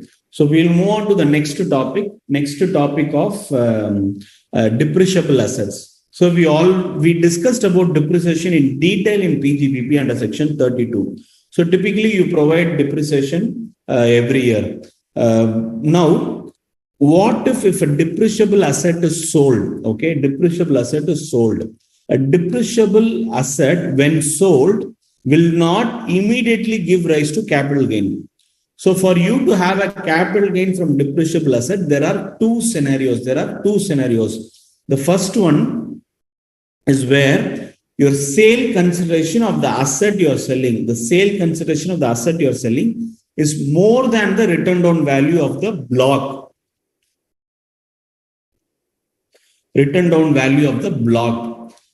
And the second situation is where the block ceases to exist. That is, all the assets in the block are sold. So there are two scenarios. In the first scenario, the sale consideration of the assets sold is more than the WDV of the block. The second situation is all the assets in the block are sold. In only these two situations, you can give, it will be treated as a capital gain from depreciable asset. So what exactly is this about? When you say consideration here, consideration is net sales consideration. That is, net sale consideration is greater than opening WDV plus cost of assets acquired during the year. So what is WDV? Opening WDV plus assets acquired during the year. We'll see an example. Typically, when let's say your opening WDV is 80. You have added new asset. New asset is 15. So your closing WDV is 95. Okay, your closing WDV is 95. Now you are selling this 80 asset for 100. You are selling this asset WDV worth 80. You are selling it for 100, which means your WDV becomes negative, right? Your WDV is negative. So this is one scenario where you recognize capital gain on depreciable asset. The second situation is block ceases to exist. Let's say I have two cars. I sell both in this year. It will give rise to capital gain on depreciable assets. So these are the only two scenarios. What scenarios? The first one is your WDV is more than WDV becomes negative. So this is that example that we discussed, right? So you have an opening WDV of 80, that is one single asset. You are purchasing a new asset for 15. So your WDV is 95, but you are selling that 80 rupees asset for 100, which means the blocks WDV becomes negative. So you need to recognize capital gain. Similarly, you have two cars, you have sold both the cars in this year, which means it gives rise to capital gain. So this is what is called as recognition of capital gain in depreciable asset. How much is the capital gain? How do you determine whether it is long term or short term? Okay, so that's what it is about. The depreciable assets are always short term. There is no concept of long term in depreciable assets. So your capital gain will always be a short term capital gain. So your net sale consideration minus your opening WDV minus cost of asset acquired during the year. So that will be your capital gain. So what is your capital gain? Net sale consideration. So in our example, what was the net sale consideration? 100. Correct? In our example, it was 100. Minus what is the opening WDV? 80. And what is the cost of new asset purchased? It was 15. So what will be the short-term capital gain? 5. Correct? So 5 will be a short-term capital gain recognized in the income tax while filing your return. So this is how you determine capital gain in case of depreciable assets. So the depreciable assets will only be short-term assets. So it can never be long-term assets. So it is only short-term and never long-term. Please remember that. So how do you determine? It only determines on two situations. One is when your sale consideration is more than the WDV. What is sale consideration? Your net sale consideration. What is your WDV? It is your opening WDV plus cost of asset acquired during the year. So this is your WDV. So then you recognize. The other situation is if all the assets in the block are sold, that is block ceases to exist. These are the two scenarios where you recognize, and short-term capital gain is nothing but net sale consideration minus opening WDV minus cost of asset acquired during the year. Okay, so that's what your depreciable asset is about. So we'll solve a small problem for this to understand this question and then see if you have queries on this depreciable asset. Singhania and Co., a sole proprietorship, owns six machines put in use for business in March 2021. Okay. The depreciation on these machines is charged at 15%. The opening balance of these machines after providing depreciation for previous year 21-22 was 8,50,000. Three of the old machines out of six were sold on 10th June 2022 for 11 lakhs. Okay. A second-hand plant was bought for 8,50,000 on 30th November 2022. So this is what it is about. Okay. So now what do they say? Determine the claim of depreciation, compute the capital gain liable for 23-24. Okay. So we'll start with illustration 9.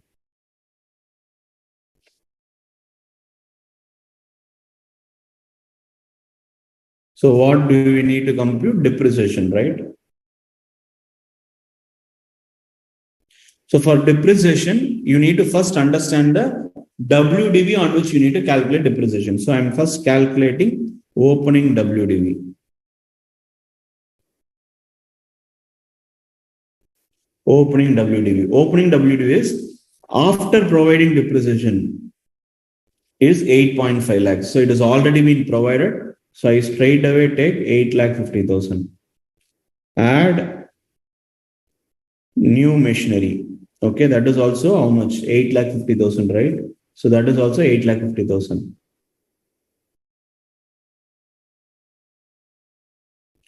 So 17 lakhs less sold, that is 3 machineries, right?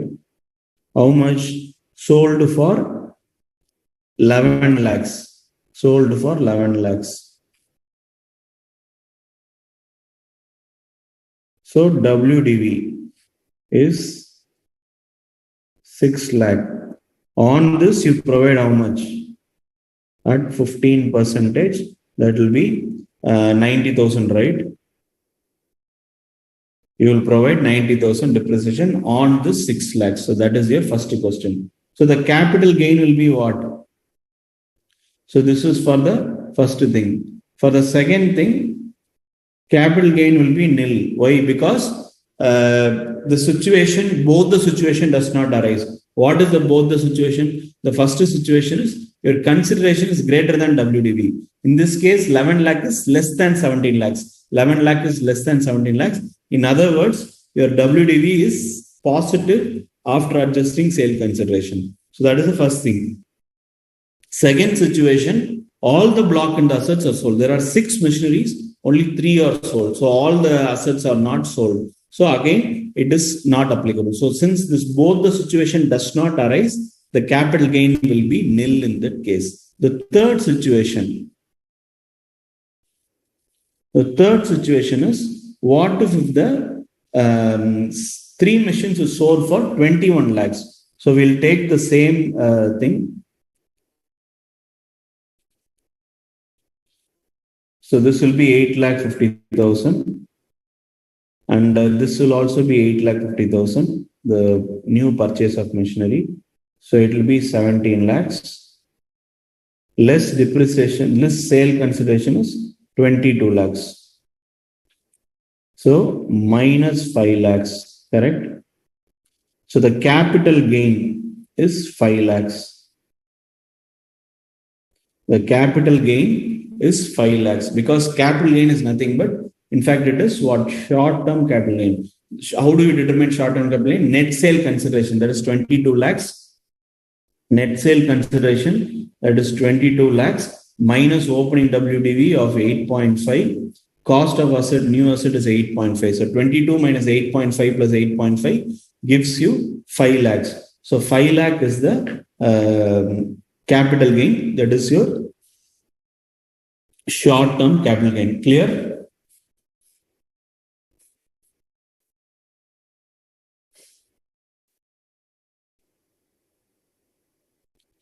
Kavita, why is it STCG? Which one? The depreciation, right?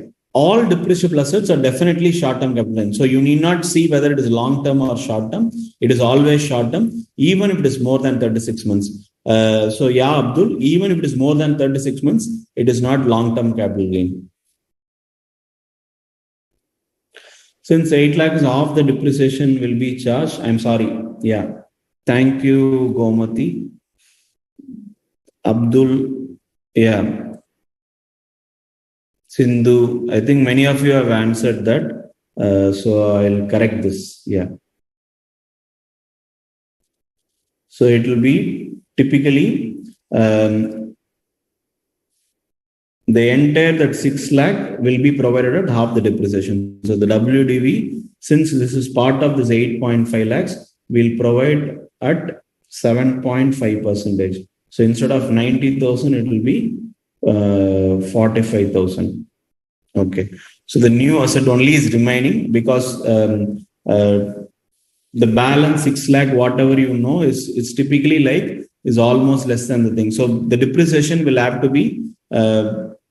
We said it is for 3 machines, right? So the balance 3 machines will be there. So typically the 6 lakh itself is like half the year only. So we have calculated 45,000. Yeah. STCG is 4 lakhs. How is that 4 lakhs? Oh, 21 is it? I'm sorry. I thought 22 lakhs. You sold it for 21 lakhs. Yeah. So then it is 21, 4 lakhs. Correct? Okay, good. So, yeah, Partha Sarthi. So, Dhyanesh, Mohammed, yeah, it is 21 lakhs. I have corrected it. Yeah. So it becomes 4 lakhs. Okay, good.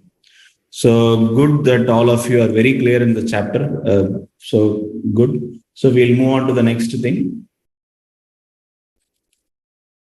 The concept is slum sale. So that is covered in section 50B. What is slum sale? Slum sale, we'll use the word, okay, bulk, okay. Bulk. In total, in bulk, I'm just selling something. So the capital gain is when a particular undertaking, an undertaking is entirely sold. All the assets and liabilities of an undertaking is sold. So what is the condition? All assets and liabilities. All assets and liabilities. All assets and liabilities of an undertaking is sold. So let's say I have a company, I have 2 divisions, A, B.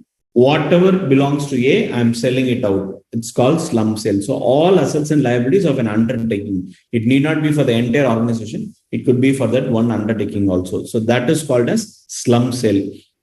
Now this will be long term if the incorporation, the date of incorporation of the undertaking. So you need not see every asset, every liability. The date of incorporation of such undertaking is what is required for determining the period of holding. So if that is more than 36 months, then it is long term. Otherwise, it is short term. To claim this capital gain under slum sale, assessee should furnish a report of a chartered accountant on or before the due date specified under section 44AB. Typically, the due date will be it is 44AB due date. 44AB due date is 1 month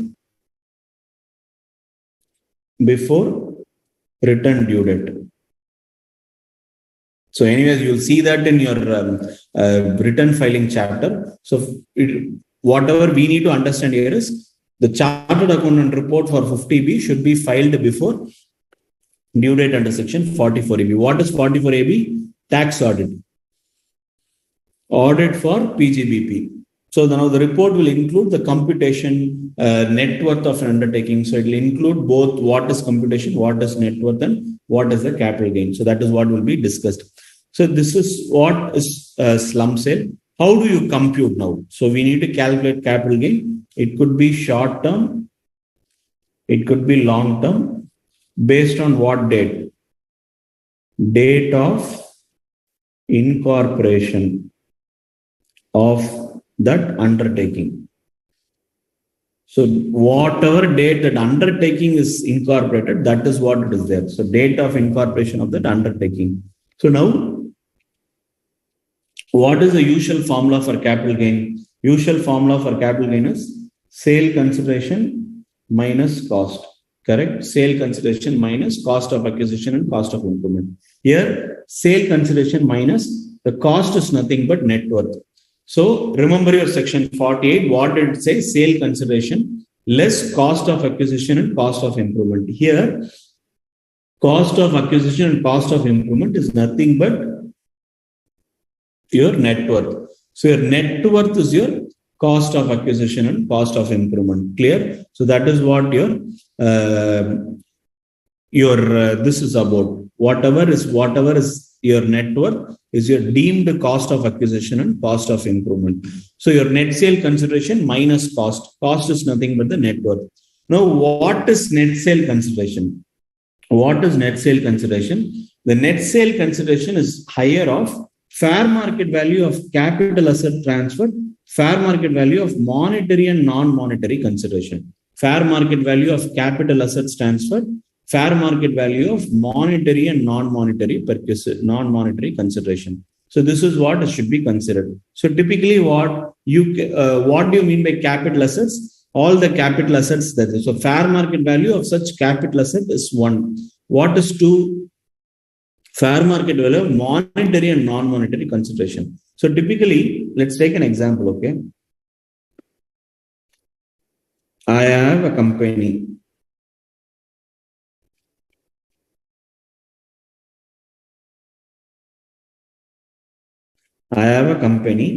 This company has A division, B division, okay? Now the A division is kind of not going on well, so I think I'll sell it off. So now this A division is sold. This is what is called as slump sale. Clear? Now in the slump sale, we need to determine as usual in section 48, we need to determine sale consideration.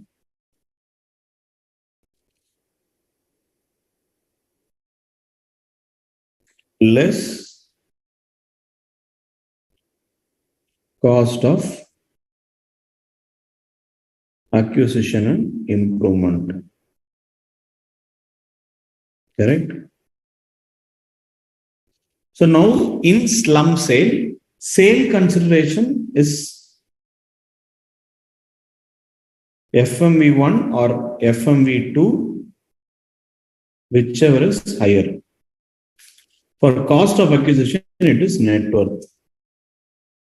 Correct? So now we need to understand what is FMV1, FMV2. FMV1 is fair market value of capital assets. So whatever capital assets are transferred, fair market value of such assets is basically called as fair market value of capital asset. What is FMV2? Monetary plus non-monetary consideration. So what exactly is this? Let's say I am settling for this unit, unit 1, the A division. For A division, I am settling through, let's say 10 crores. Out of that, I'm giving cash 2 crores. Okay. And I'm giving shares 8 crores. So now this is how I'm making up 10 crore. So my total FMV10 is 10 crores, whereas my cash is 2 crore, my share value is 8 crores. So I'm allocating shares of 8 crores. So how do I arrive? This 8 crores nothing but FMV of shares. So now I take monetary plus non-monetary consideration. This will give me the second fair market value. What is the fair market value? All assets. So I take all assets. It's all assets market value. So that will be the fair market value of capital assets. Now, whichever is higher is what I'll be considering as sale consideration. So the intention of the provision is to make sure that you're not booking losses in slump sale. You're not booking losses in slump sale. So your net sale consideration is indirectly restricted to your fair market value of capital assets, which in turn will generally not result in losses to you. So that is what it is. So net sale consideration minus net worth. So what is net worth now? It is basically aggregate value of assets minus liabilities of undertaking. So asset minus liability. So that is your net worth. So what do you mean by value of assets? If it is depreciable assets, the return on value. If it is an asset which has already claimed deduction under section 35AD, what is 35AD? Your specified business, infrastructure, cold chain storage, all those things, right? So if that is that business, it is nil.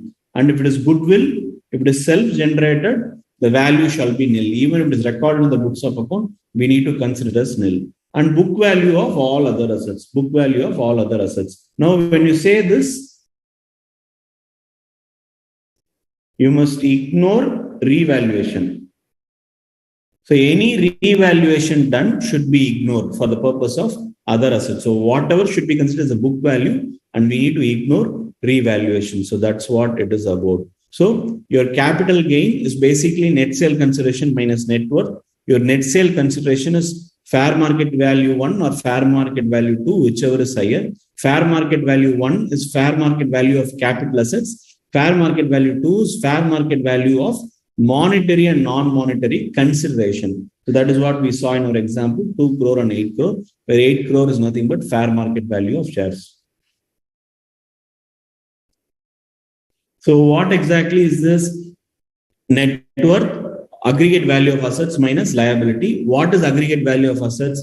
If it is depreciable assets, it is WDV. If it is 35AD assets in which the claim has been claimed, deduction has been claimed, it is nil. Goodwill will be nil if it is self-generated. And finally, book value of all other assets. When you say book value, we need to ignore revaluation.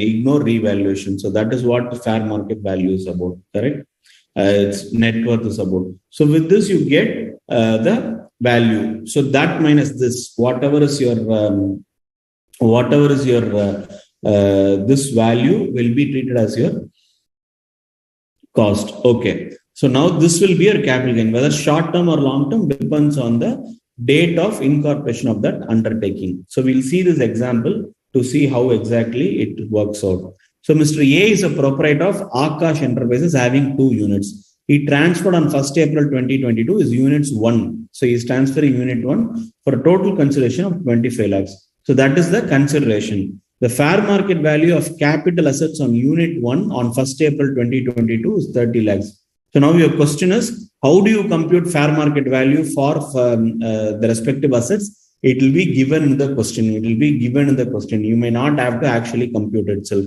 So unit 1 was started in 2005-06. It is more than 36 months. The expenses incurred for this transfer was 28,000. His balance sheet on 31st March is given. So own capital, revaluation reserve, bank loan, trade creditor. Assets is also given, building, machinery, debtors, and other assets. So what is unit 1? What is unit 2 is given. So we need to also they have given other information. Revaluation reserve is created by revising upward the value of building. We said revaluation should be ignored for all assets.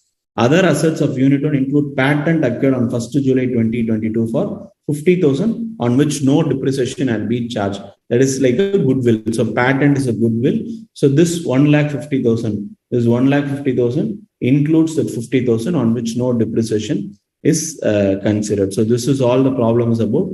Now what do they want? They want us to compute the capital gain for this particular problem. Okay, we'll start with finally computing the capital gain. So what should we do?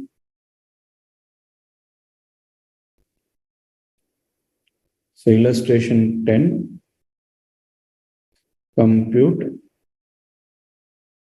capital gain of Mr. A for AY 23/24. Okay. So what do I take? I first take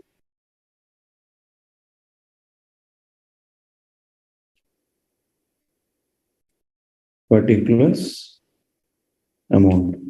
So sale consideration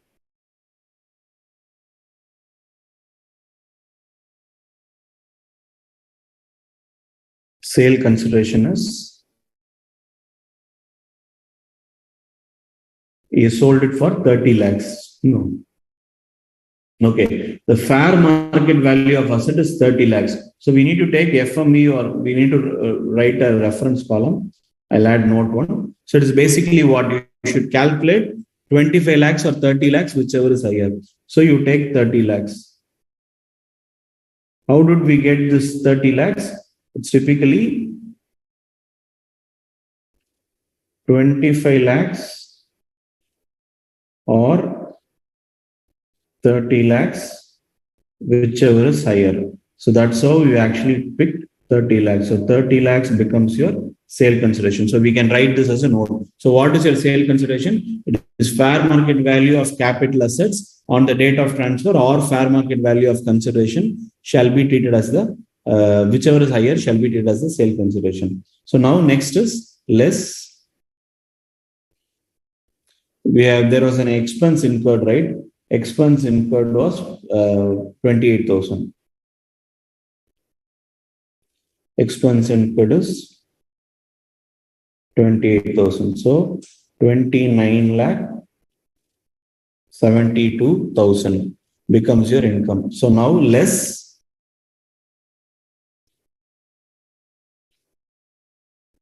net worth. You have to compute into. So finally, what do you get? You get long-term capital gain. Long-term capital gain. So as far as this note 2, we'll have to calculate the capital gain, right? The net worth. So net worth is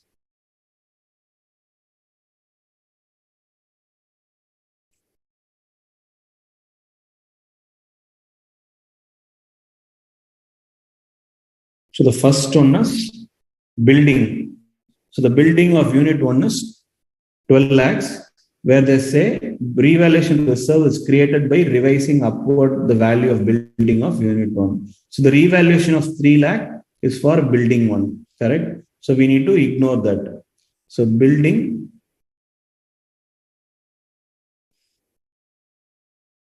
12 minus 9 lakhs. Sorry, 12 minus 3 lakhs. So 12 minus 3 lakh, you will get 9 lakhs. So next asset is machinery. So it's a written down value method. That is your depreciable asset. So you can just take as it is as 3 lakhs. Then you take debt as it is 1 lakh.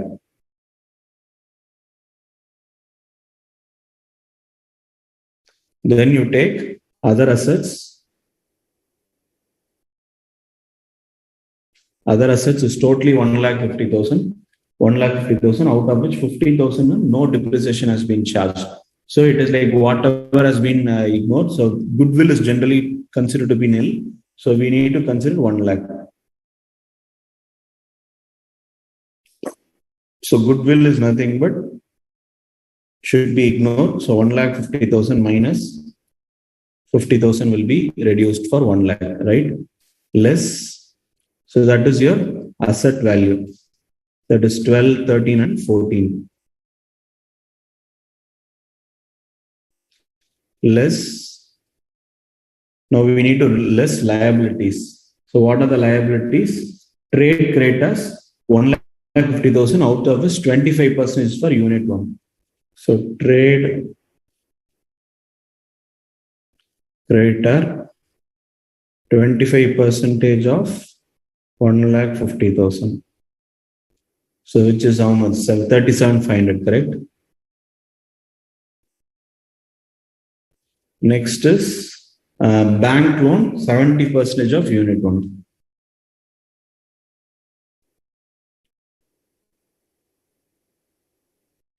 %70 of how much? 2 lakhs. So that is 1,40,000.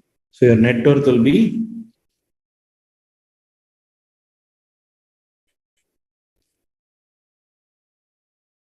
Your net worth will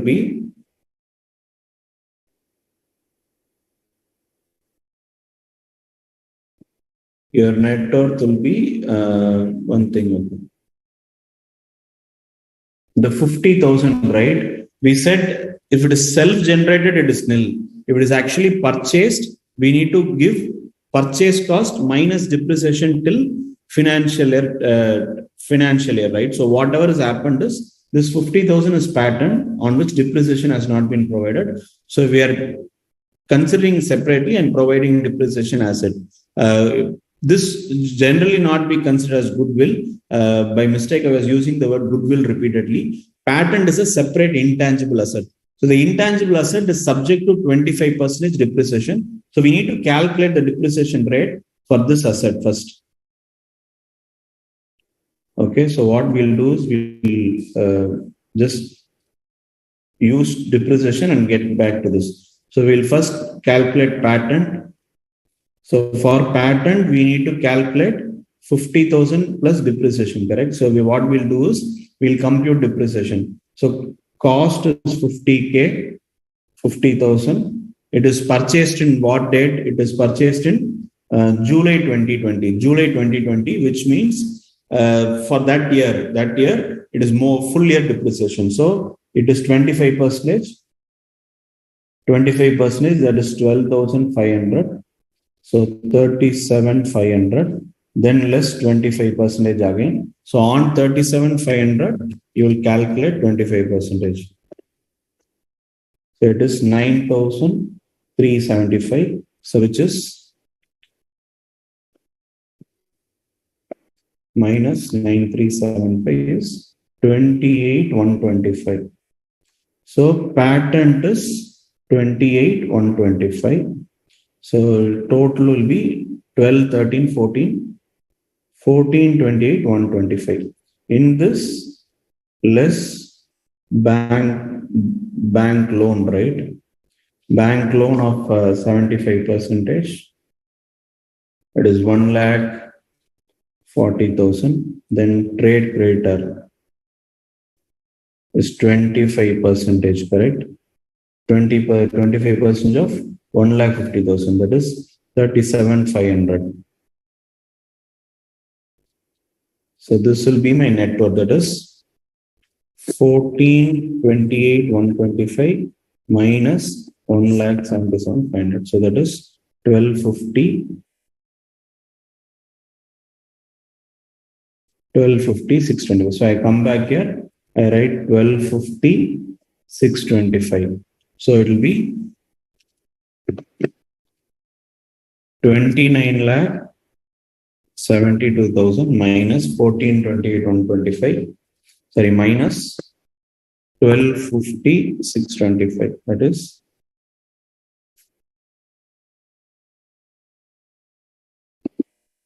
17,21,375. So 17,21,375 will be my long-term capital gain because it is more than 36 months. So that is how you compute this slump sale depreciation. So that's what it is about. I'll see if I can answer some questions on that.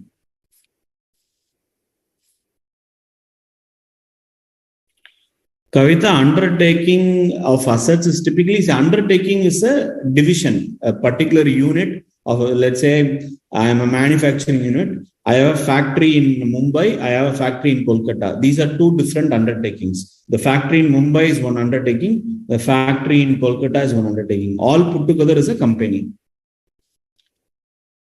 Dhyanesh, net worth, I think I've explained. Net worth is this formula, right? So whatever is your, it's typically like a current assets minus current liability. So it's typically your, whatever is the, all assets minus liabilities other than the share capital is net worth. So we saw that we need to ignore what all the assets, depreciable value of assets, all that we discussed, how we need to do. So net worth, I think, has already been explained.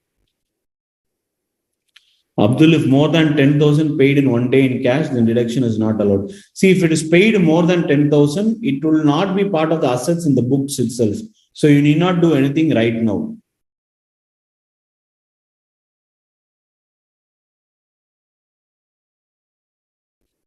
Kavita, it was not goodwill, it was patent. By mistake, I was calling it as goodwill. I'm sorry. If it is goodwill, then whatever is the purchase cost, you need not provide depreciation. Purchase cost itself can be included. Gomati, yeah, patents is after return on value. Gomati, Dhyanesh. So I have find Mohammed. So I have included the patent. Patent cost is held for 9 months. How is depreciation calculated? 25%. Parthasarathi, the depreciation rate for intangible is 25%. According to income tax, there is only two rate of depreciation: full rate, half rate. Since this is more than 180 days, we calculate full year depreciation at 25%. So that is about your slum sale section, illustration 10. Okay, I have a couple of slides to complete it. So we'll first complete it and then probably wind up the class. Okay. The thing is 50C, 50C and D. Okay. So basically the stamp duty value as full value of consideration. I think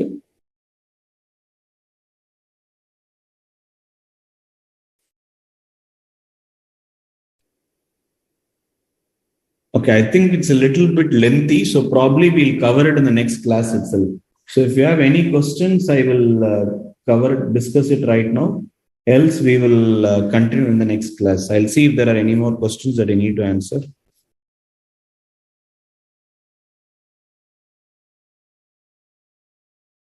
Okay, I think I've answered all the questions. So I think we'll wind up for the day because the 50C, CXD C is a little lengthy. I need to explain you with some examples and all. So I will not be able to do it in a very short span of 5-10 minutes. So what we'll do is we'll continue in the next class with the rest of the portions. What are the rest of the portions? The rest of the portions are these three sections, and then you have exemptions to be covered. What are the exemptions to be covered while you earn capital gain? So all this will be covered in the next class, and we'll also solve some exam problems in the next couple of classes for capital gain. So thank you. So I thank you for the wonderful session. We'll see in the next class.